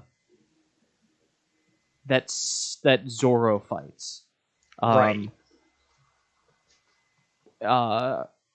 And along with getting, not only do we get to see these attacks begin to happen, where it's like, okay, we're going to go through these ordeals to go see Eneru, we also get to hear now about the rebels and learning who the rebels were. And this is where I think the storytelling really kicks off, because we get to find out about the rebels and the gorillas, and they're called Shandians, and the Shandians. they are, and you learn that they are the original people who inhabited the island that Nolan found. Right. And they get blown by an updraft into the sky, into Skypiea. Yes. And their island's blown several times like into the sky. So like their island in the sky is also separated. And then you get to hear like, okay, well, why are they fighting? What are they doing here? And this is where I think the storytelling kind of goes places, because we get this jump back and forth of like the Shandian Elder and Ganfall telling Conus, hey, this is what's actually going on. This is why we're still fighting. This is the real story of this land and the war that's happening up here. Mm-hmm.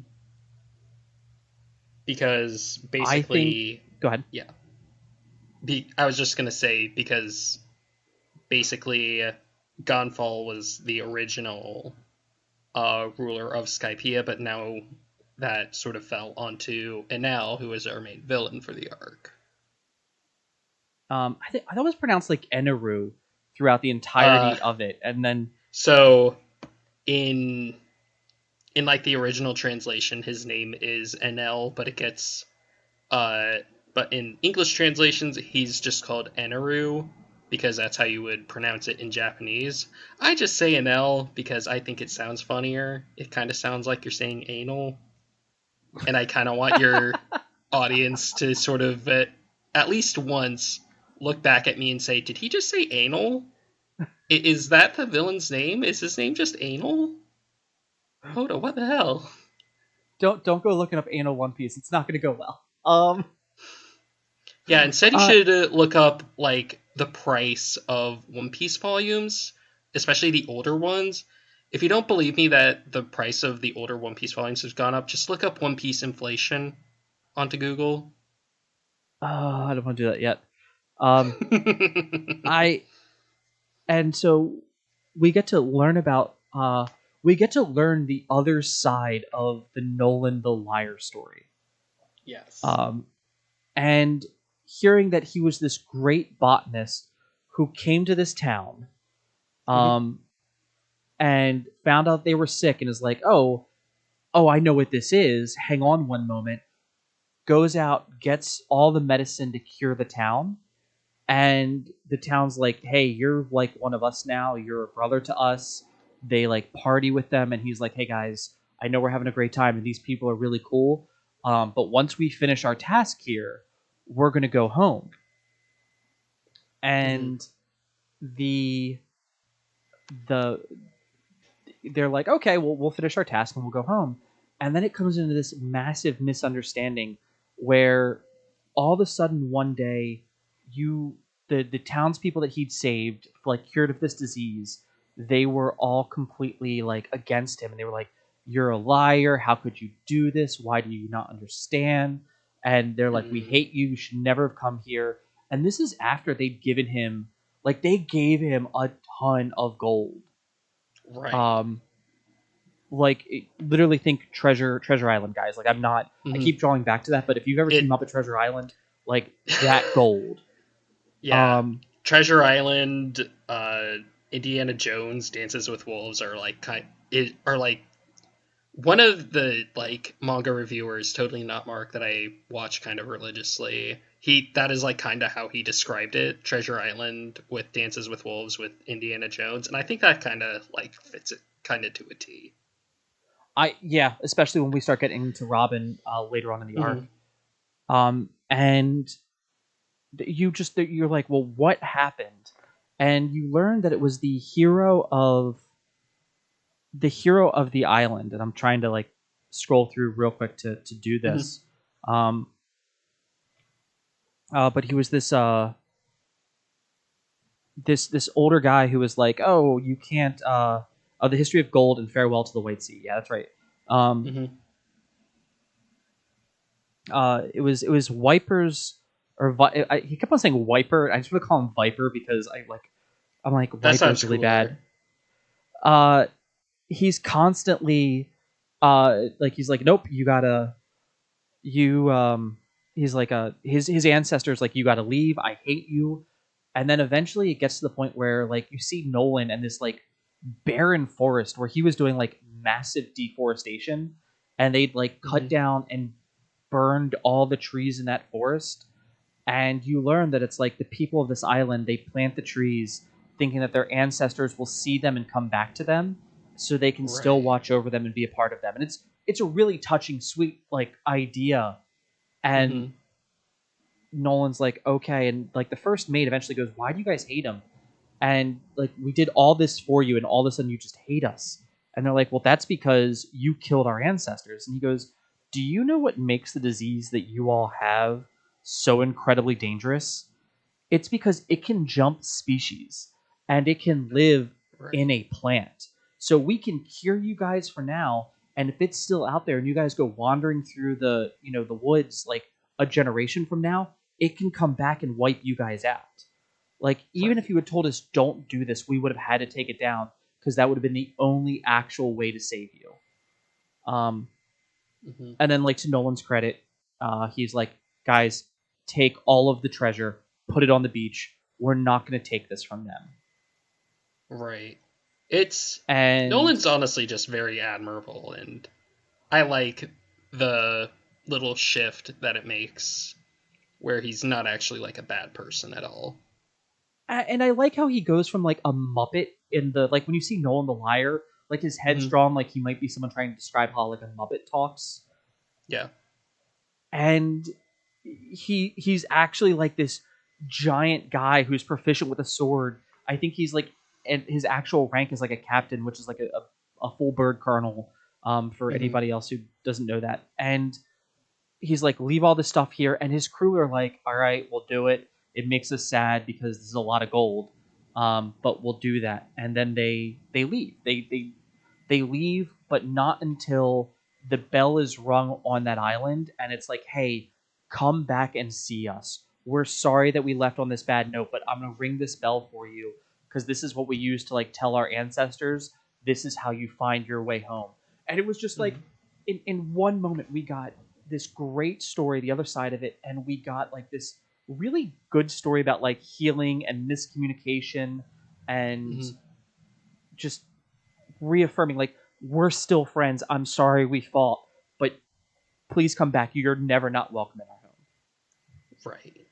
It's really good. It's a very solid story for something that like admittedly is like kind of like a DE plot into like this entire arc. But even it's like thought out like really well and told at a like exceptionally well. The fact that we came back to like Nolan the Liar and just how, because his fate is they go back, he tells them like, hey, this is what I found, here are all these people, I have the coordinates marked, and Mm-hmm. the king's like, all right, we'll go back with you. And they get there and they can't find it, and he can tell something's not right, and he found enough clues to prove that something happened here that was catastrophic. But then Right. they come back and the king sets him up. Like, he's like, we sunk Mm-hmm. so much into that. Like, we're gonna go broke, so we're gonna cast you as a liar, so I don't look like a fool. And then they have him executed, and he like looks at his crew and is like, don't do this. Like, go live your lives. Go be people. I will take all the shame Mm-hmm. here. Like, I was not expecting that kind of hit with you're right, like this D level plot of it was a throwaway plot to tell us about something, and now it's a crucial part to the story. Right. Like, there's the storytelling in One Piece. I'm telling ya, it goes places. It really does, and I guess after this, the only place left to go is to really talk about the game of the war The and death game. in Rue, Enel's like, hey, this is what I want to happen, because we get to meet him finally when he calls back all of his 4 priests, and he's like, hey, one of you guys died. I do not want weak people as part of my army, and we're going to I need you to go down there and kill all the Shandians as well as the Straw the Hats. new interlopers. Yeah. Mm-hmm. And then we get to see them, and I love that you were kind of like, well, what is Enel using when he's doing these like giant attacks and these giant beams that he's doing? And the second you see him, you're like, oh, you're a lightning god. You have lightning powers. Pretty much. And also, there fun was fact, the real world inspiration behind his design is Eminem, the rapper. Really? Yeah. How so? Like, just because like his design is his design, like I got very like Indian or like not like Shiva, but also like a little bit of some a little bit of like some like lightning god. These guys would stand at a temple, like Luffy's Gear 5 design. Like it's more so just like with like his actual like body more so than anything else, and the fact that like he has like very short blonde hair, just like Eminem does. Wears a do-rag to cover it up. Okay. Yeah. And also like very cocky and full of himself. You kind of get that in his personality. That's real. That's a cool design now. That now I'm gonna look at him like differently when I'm not looking at his like eyes bulging out. We also get to learn. Here we learned about. I think her name was Asia, who is a little girl that also has the ability to use mantra, except she can feel life. And when people die, she feels the life like leave her. And guys, we're skipping over parts of it here because this arc has a lot of stuff. But I don't want to have like a 4-hour podcast for you guys. But her story of like she's screaming as a baby because as they're fighting, she can feel both her people and the Skypians die. Yeah, it's tragic. Yeah, I could not believe. I could not believe like that was her character. Yeah, like imagine like as a baby being able to tell when people around you are dying, not even having like a concept of death. Yeah, Yeah. And so then we get to see Eneru, and he kind of sits there and says, when he announces like, hey, these are going to be the death games, I'm now going to kind of get into this because Viper, like, he's like, all right, guys, we're going to go attack them one last time, and this is going to be it. We're going to put everything into this. If we die, we die. I need only the strongest warriors to come with me. And Elle sits here and goes, okay, guys, here's the deal to my priests. I only want 8 people left standing by the end of this. He goes, I only predict that there will be like 8 people left standing that I want to see. And they're like, 8 other people? He goes, no, 8 including me, or like he's like 9 including me, whatever it is. Mm-hmm. And they're like, I think it's like 5 actually. Yeah, it might have been 5. And he's like, including. He goes, no, you're not hearing me. There will be 5 people left. That's it. And they're like, but what about? And he's like, once again, 5. And then proceeds to lay waste. Yeah, his cockiness and like, just like how much power he has, like they kind of do play into each other, because he calls himself God. He basically has like the power of a god in the context of the story, and unlike like Bellamy, he can back himself up.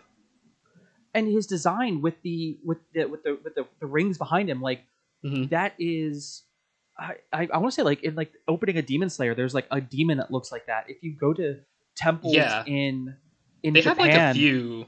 They have a few demons in Demon Slayer that look like that, actually. Now that I think about it, the rings on the back with the drums and everything else, that is like a very like, hey, you are an upper level. You guard something so you can back it up. Now there was something that I thought was a throwaway line, that the fight with when Enel starts to like joining in the game. So he comes in and he's rather upset with people. So he goes and attacks some of the Shandians that are still alive, who are also going through the ordeals and trying to like fight and kill different people. And like one of the guys is like, he goes, because I think they keep calling him Kami, because he's like, he only lets them call him Kami. And the guy goes, and Enel just appears and goes, yeah, I'm right here. And you're like, oh, they're not too small for you. You're just like, I'm going to be more efficient. And he's like, I'll give you a chance to run. He goes, you know what? I'll stand here. Go ahead and attack me with all you've got. I'll take it. And it's again a good contrast to Bellamy. And you're right. Now that you go like Eminem, like, nah, hit me with everything you got. Like I'm waiting for the mic drop at the end of 8 Mile here. Pretty much. And then eventually he gets to the Straw Hat Crew, and there was a throwaway line when I think Nami and Luffy met. Because Luffy ate the gum fruit, which allows him to stretch. And he sits there and goes, oh, I'm a rubber man. And I'm sitting here going like, oh, he's saying rubber because rubber stretches. This is just a bad translation. And then Enel just lays into him. And he sits there and like he like pulls his hat back down on his head. And he's like, what was that? And Enel's like, what do you mean? What do you mean, what was that? Like, and it's the only time where you see Enel go like, something's not right. I cannot fight this man. Yeah. And I was like, he's a rubber person. I'm like, oh, he's a stretchy person. Rubber stretches. Got it. This is how it works. No, literally he's actually made of rubber. I thought it was a throwaway line. I thought it was a throwaway line, only to hear like, no, actually, this is something literally that a rubber guy. Yes. And then it's always fun watching people's reaction to this arc, because they see like all the destruction that like Enel is like able to do, and some of them are just sort of like, oh man, God, how is Luffy gonna kill this guy? He can't be killed. He's just too strong. And then you get to the actual fight, and it's just like, oh, wait. Luffy's made of rubber. He's just the natural counter to Enel. He's a natural counter to him.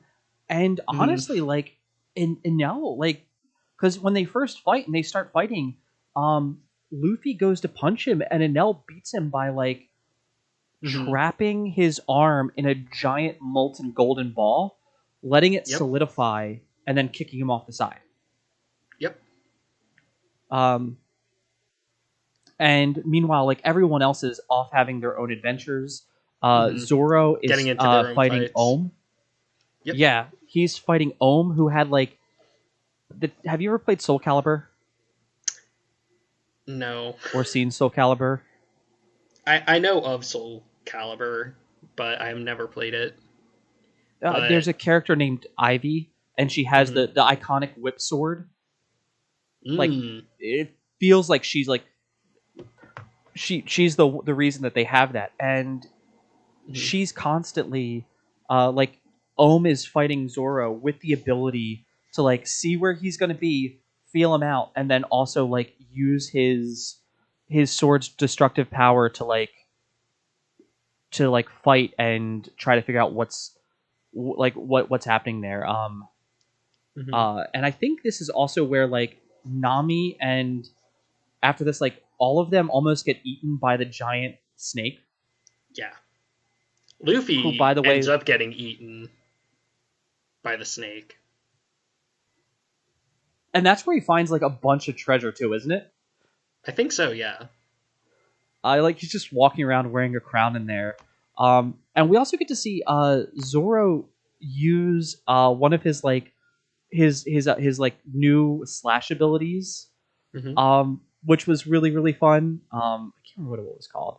It was the 108-pound hoe, like the attack that he hit him with. And I really enjoyed that entire fight for what it was, like just being like someone with more of a normal swordsman fight, right? Taking on like a supernatural swordsman, especially when we see, the Hawkeye versus Zoro fight where he was just so outclassed, and now we're at another point where it's like he should be outclassed, but we see him learning and growing and getting better. And that's like something that I think like One Piece does like really well, where you have, because a lot of Zoro fights just end up being like a test of will and seeing who has like the greater strengths, whereas you have stuff like Luffy or Usopp where they're allowed to like be more silly essentially with their fights. So essentially when you get to like parts like this, I like the fact that you can kind of like get the best of both worlds basically. And like, because Usopp, he ends up going in the tail of the swamp against the guy who would like forget to breathe, or his eyes would just roll in the back of his head unless he wasn't actively thinking about it. And I think he literally just kills himself. Like Usopp just kind of like dances around and like doesn't get hit by him, and then he does like a head first thing into the water, and he's eating a devil fruit, if I'm not mistaken, and so it kills him. Which was a really good one. And then now we need to talk about your woman again. I've danced around her. We do. So during this time, the gang split up. Nobody listens to Robin, and Robin finds the City of Gold. She like traces the map, finds poneglyphs, or finds writings until she finds where a poneglyph should have been. Yes. Or was, and they're not sure what happened to it, but she's like, there's still all this ancient writing around here. I have to assume that something was inspired by the poneglyph. Right. And she's down there, she's doing her Nico Robin thing, solving the world's problems, quite literally. Yes. And then this big, massive motherfucker shows up. And Robin is like, and he's like, I'm here to kill you. And Robin's like, cool, can you get off the ruin?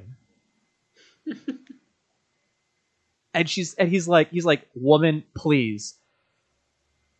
And she's like, look, man, you can lecture me, you can mansplain, you can beat the crap out of me if you think you can. I need you off that ruin. And he like stamps his foot and is like, who is this woman to tell me what to do? And she like literally sighs, takes off her backpack, does her pedal, which by the way is like quickly becoming one of my favorites. Oh, it's still my favorite, like devil fruit in the series. I love Han Hanonomi. If if somebody like Autumn Ivy or Kitty Bit from Kitty Bit Games, fantastic Muscle Mommy cosplayers, so I'm going to do that shout out real quick. Yeah. Or Fatima Rose, any one of them had that power, and this fight would have been shorter. I think the only reason that that Nico's fights take any length of time at all is because Oda refuses to let the woman hit the bench press or do some curls. Yeah. Because she literally pulls the pedals and like makes her hands wrap around the guy's neck, and she just keeps adding arms until she can like snap his neck and then rolls him off a cliff and says, "Okay, we're done." Yeah, her power, it's just, when Oda wants to, he can make Robin the most brutal character in the series. And I'm like, okay, so she's never allowed to like curl. She can't go to the gym, because once she does, once she does, it's over for everyone. And it's also over for like every One Piece fan who is terminally online like me, because do you know what like the world would do with a muscular Robin? So I have a question for you. Yes. Her arms, when they come out, if this spoils something later down the line, that's fine. Are they proportionate to how her arms are? So if, let's say, naturally she can only curl 25 pounds, is every arm able to curl 25 pounds? So she just keeps ratcheting it out. It's like, okay, this arm is 25, add another arm. Now it's 50, add another arm. Now it's 75. Is that how it works? I think it is, but I think like later down the line that stops being the case. Okay. So Oda is like, hey, Nico, you need to go to the gym. Like, you do a lot of heavy lifting, but you got some heavier shit to carry soon. Mm-hmm. But that was one of the moments where I'm watching this, and it's like, guys, if I can see the problem, I can just get it. And I was like, oh, haha, she could have just caught the bird. Then it's like she's fighting somebody, and the guy was like big, strong, muscular man. Mm-hmm. And the fact that she's just like, and then it's like, I think she makes like her hands come out of like his throat at one point, and I'm like, wait, what? You can just do that? She can make her hands appear anywhere and grab whatever she wants. And like I said, then she's tired at the end of it. So I'm like, okay, you did just lift like a whatever 1,000-pound man, because I think he was supposed to be like an elephant. His whole was his shtick, and so she literally broke an elephant's neck and then threw it off a cliff. Pretty much. She is brutal. Like, part of me thinks like the reason why, not necessarily spoilers, but like why she is like seldom used in fights is because of like the brutality of like how she ends up using her devil fruits, because it's never just like she grows another arm and then she uses that to punch. It's always, no, here's 2 extra arms, they're on your shoulders and they're snapping your neck in 2. Yeah, her abilities are absolutely, they're insane. And like you said, that fight was great, and I was like, you are not you are not insignificant. You are not just the lore master of this world. You are here to get things done. Though she's also a lore master. But I've been worried this entire time that like I was waiting for, somebody to get like Sakura or like even Hinata. Like she's still cool, but she never becomes like Neji. She's just like, she just has like a couple moments.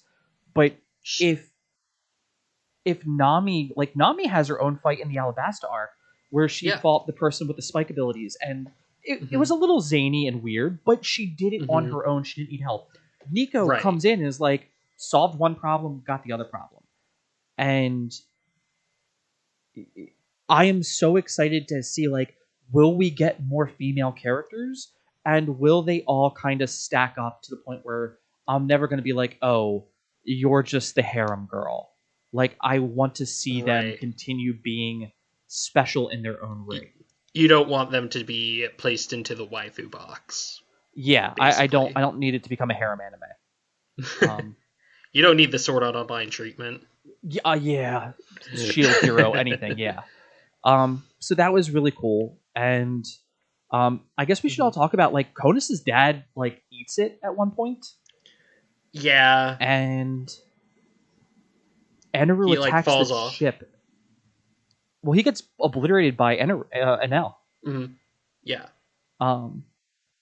We should also talk about back on the ship, and then we'll kind of skip ahead. Mm-hmm. Back on the ship, people start getting back to the ship, and Chopper's been attacked on the ship a couple times, and someone repairs the Going Merry. That's right. And we don't know who. Yeah. And it never gets answered by the end of it. Who do you think it is? Who or what do you think, like, fixed up the Going Merry while everyone was asleep? So I think the Going Merry has some properties. Mm-hmm. Because when I started this and started, like, talking about One Piece, when we started the podcast, I brought it up that I know that the Going Merry gets burned later on. And it almost looks like the Going Merry talks to the group. And is like, guys, we had amazing adventures. You took care of me. And it could have been a fan edit. I have no idea. I think the Going Merry fixed the Going Merry. Interesting. I think, and maybe it's just going to be like a portion of the ship that has, like, I don't know, that has, like, something to it. But I think the Going Merry either has a devil fruit, or, like, we're going to be like, oh, when it was being made, this one plank in it was like this devil fruit. And that's why, like, when its head comes off and it gets, like, attached back onto it, like, you'll see, like, a teardrop when it gets hurt. Mm-hmm. And I'm like, okay, this could be Saturday morning cartoons, or the ship could literally feel it. Right. That's a good guess, I think. So I think the Going Merry fixed the Going Merry, and when it does that, it looks like it like in the, because it was in the mist, and it looked like a person was fixing it. But I think it's the Going Merry. And also back on the ship, this is where we see, what is it, Zoro and Sanji get lit up by Enel. I think it's actually Usopp Sanji. That's right. Because Zoro's off having his fight. He doesn't get hit. Yeah. He doesn't get hit by Enel ever, I don't think. And I've heard tale that later on Sanji kind of becomes a biological weapon. That's way later. I don't know what it means. We're getting too ahead. But Sanji took, like, so for those of you guys, I'm going to give everyone a real quick crash course on electrical and things like that. Volt. So when you guys think about electricity, right? Volts is the literal force at which something is the current is hitting you. So if you have something that has high volts, it's almost like someone just, like, think of like someone turning on a fire hose, and the more you funnel it down, the higher the water pressure is, and the harder you feel it. Right. Amperage is the volume of the electrical current that goes into you. So that's why you can have something like a low 120 volts or 9 volt, and if it hits you just right, it's because that there's more amperage that's going through it to actually power you, and that's what can do the damage to your heart. And like immediately, like, nope, you hit your heart just right with electricity, and it stops, and you can't turn it back on. Right. And so, like, Sanji getting hit by that, and the way those blasts look, if it's a literal blast of lightning, you're talking that, like, you're toasted if that happens in real life. And he gets hit, what, twice? I think so. Because he needed a light. And I like how that he stands back up and that man continues smoking a cigarette. God damn, I'm so... I like me an anime character that's still like, no, we all know smoking makes you look cool. We do. Mm-hmm. We're okay with that. We do. I'm okay with Sanji smoking instead of chewing on a lollipop. Yeah, it's a lot more fun to me, and but it was one of those things where, like, I know the story goes on, and I know you said, hey, Sanji becomes a character later, but I was genuinely worried watching this, like, knowing that he's gonna be fine. Yeah.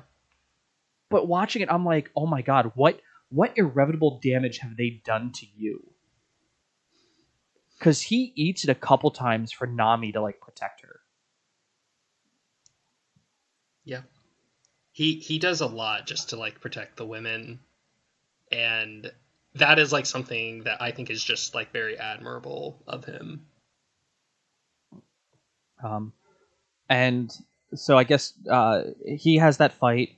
We're now pretty much down to the end of it here, because I'm kind of jumping this ahead just so we're not going through that. We've seen we know that the golden bell exists and it's at the top of a beanstalk, which, by the way, that was fantastic.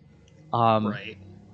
I love that Luffy is, like, trying to go up for it, and at this point, as well as Enel shows his grand plan, which is Death Pia, which is a giant arc that he is going to use, where he can literally funnel electricity and funnel his powers to create giant lightning storms to destroy other Skypian islands.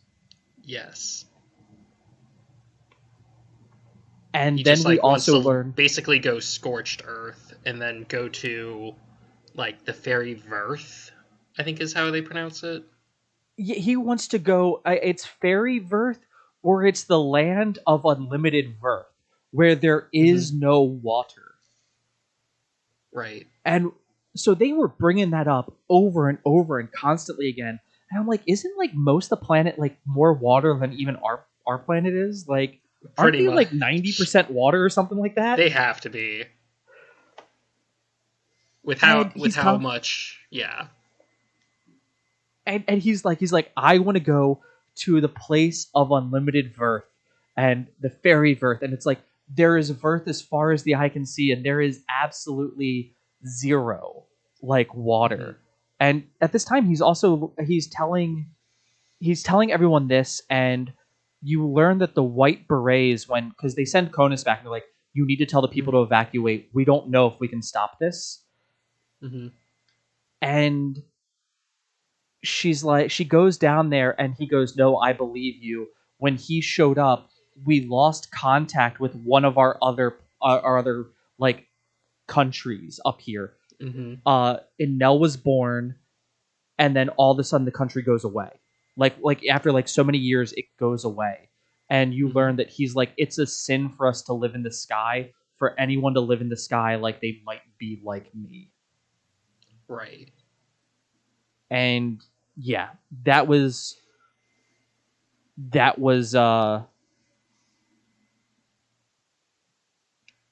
yeah, I thought that was absolutely fantastic. And it becomes a race, you learn, for either Enel or Luffy to get to the top in order to find the golden bell, because I think that was, like, the last bit of conduit that Enel was going to need in order to, like, actually power up his ship to get it to do what he needed it to do. And Luffy's like, well, I want to ring the bell and show that Nolan wasn't a liar. And like, kind of, like, bring back what happened, because I think that the bell used to ring and then it stopped, like, the beanstalk stopped growing, and that's why it stopped ringing.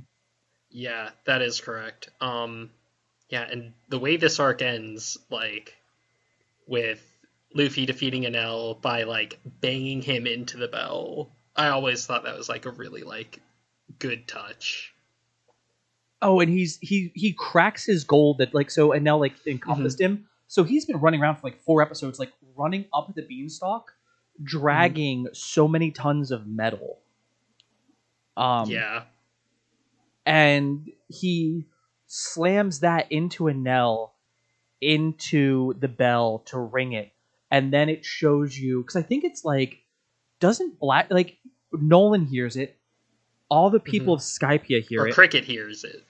Cricket hears it. Oh yeah, Cricket hears it. All the people of Skypiea hear it. I think Blackbeard hears it. I think he does. He has to, considering where he is. And I thought somebody else, like, and then of course all the Shandians hear it, and so does Ganfall. And then it's like, okay, they defeat him kind of, and then they go back to do their party thing while the bell crashes, like right, like it crashes and like yeah, and you see like Nell's. Go ahead. I was gonna say I think like the bell crashes and you see like the silhouette of Luffy like in the sky jumping up in joy in victory, which I thought was a really cool way to do it, because even the foreshadowing in one of the last episodes, you saw the rebels, it looked like with the wings up in the back, and it was like, ooh, what's up there? Yeah, and you got, and like before you even go to Skypiea, you see like the Shandians shadow, but they look gigantic. Yeah, it's like up in the sky. So like having that as like a bookend, I really like that. It's a good visual. And then it's like, and then if I'm not mistaken, like Cricket's like, okay, well, I need to get up to the sky to go find this place that my grandfather did to prove that he wasn't a liar, and it gave him like something new. And so I think we should talk about, like, Luffy beats Enel, but he does not defeat him.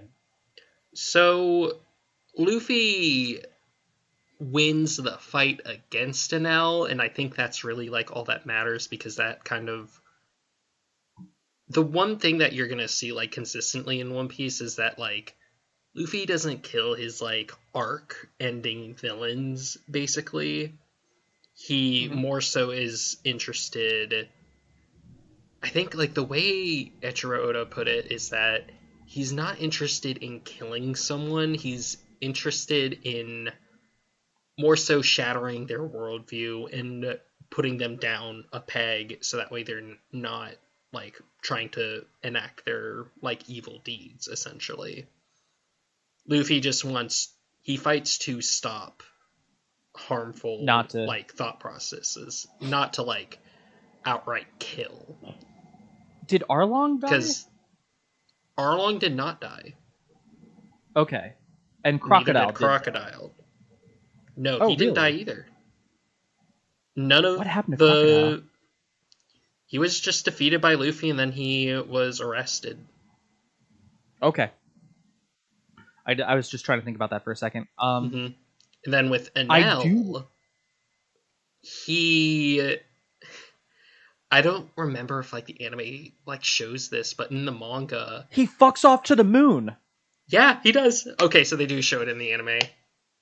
Yeah, he's like laughing at the end of the episode, and you see him sailing like straight forward into a full moon, and I'm like, endless Earth. He's literally trying to get to the moon. I don't know if he's going to appear later on in the series, because like I'm assuming the moon kind of works like our moon. So there is in the manga, I think I've touched upon this before, but cover stories where like the cover page is like a character who's like not in the like arc that you're currently reading. Enel gets one that's his adventures on the moon, and he like finds aliens and whatnot. So I thought you were about to say he finds a rabbit. No, he finds aliens on the moon. So there's always like an ongoing theory that like the people on the moon and Enel are gonna like come back. They haven't yet, I'll just say that much, but there's always this distinct feeling, especially right now in the manga, that we might be getting Enel to come back and like play a role in like the final arc of the story somehow. Okay. But yeah, I loved it. They found the city of gold. Like, they found the pirate treasure. I think they get given some of the gold.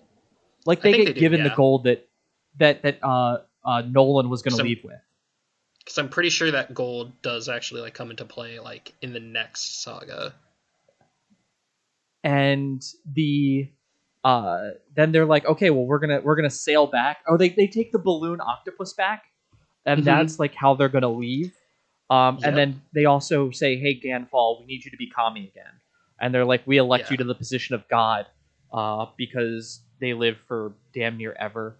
I was kind of hoping that we were gonna get like Wiper as a god or somebody else. That would have been cool. And then like training Asia to be the next god, like doing something like that. And I think, does Cronus' father stay dead, or does he like come back? No, he does. He's not actually dead. That's like okay. That's like a huge like mark I have against this story, is that like he should have like actually died, but I think I don't know why like it wasn't just sort of like he's just dead now. It's whatever, but. Not going to get into that little like piece of, because I do think I like that Usopp has like rubber bands that he's like selling them, like this can help you defeat an L. It's made of rubber. It can fight electricity. And he like trades like a couple paper clips and rubber bands for like the shell, the dials.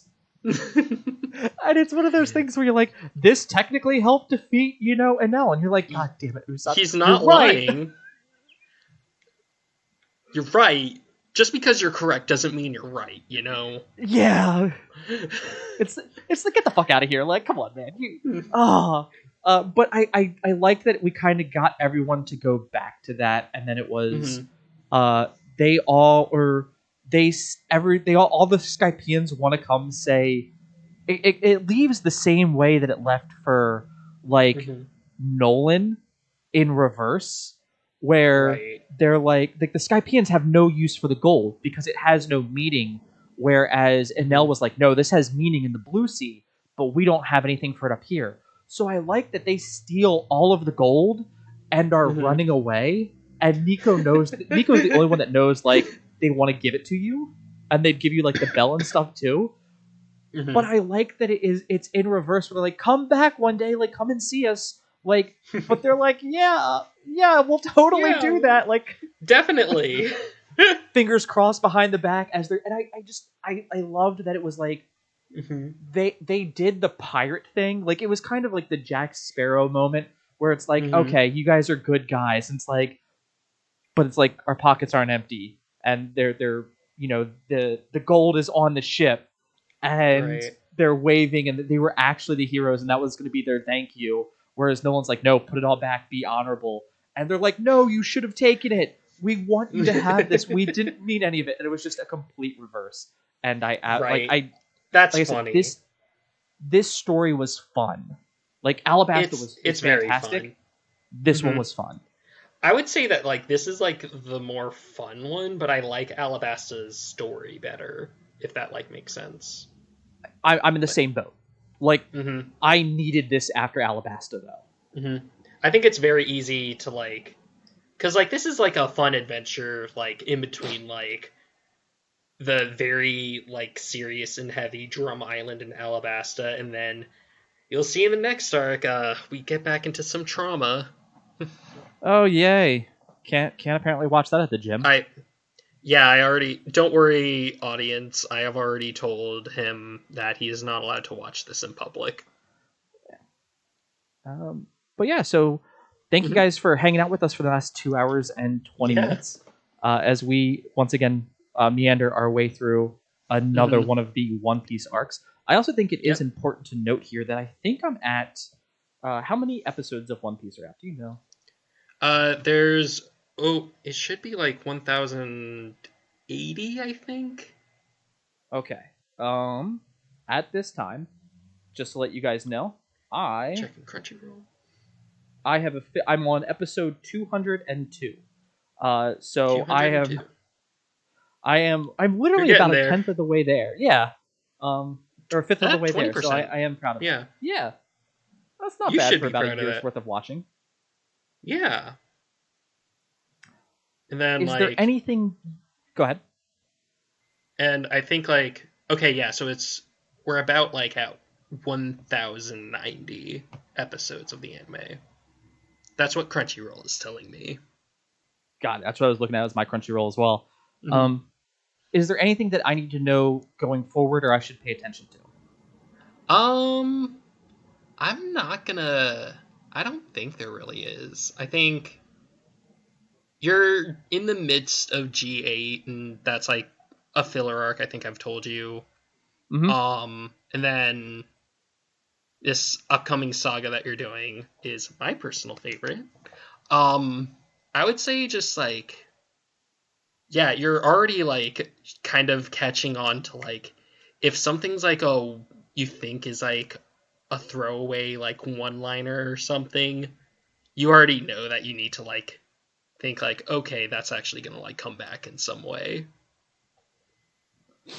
I'm glad that the rubber person thing came Mm-hmm. back, and it was Oda Mm-hmm. telling me dead on, like, no, he is rubber, and Yep. it could have been just a quick drop in the bucket and been like, nah, don't worry about this. Mm-hmm. Subverted But my expectations. yeah, I think you're basically on like good track. I think.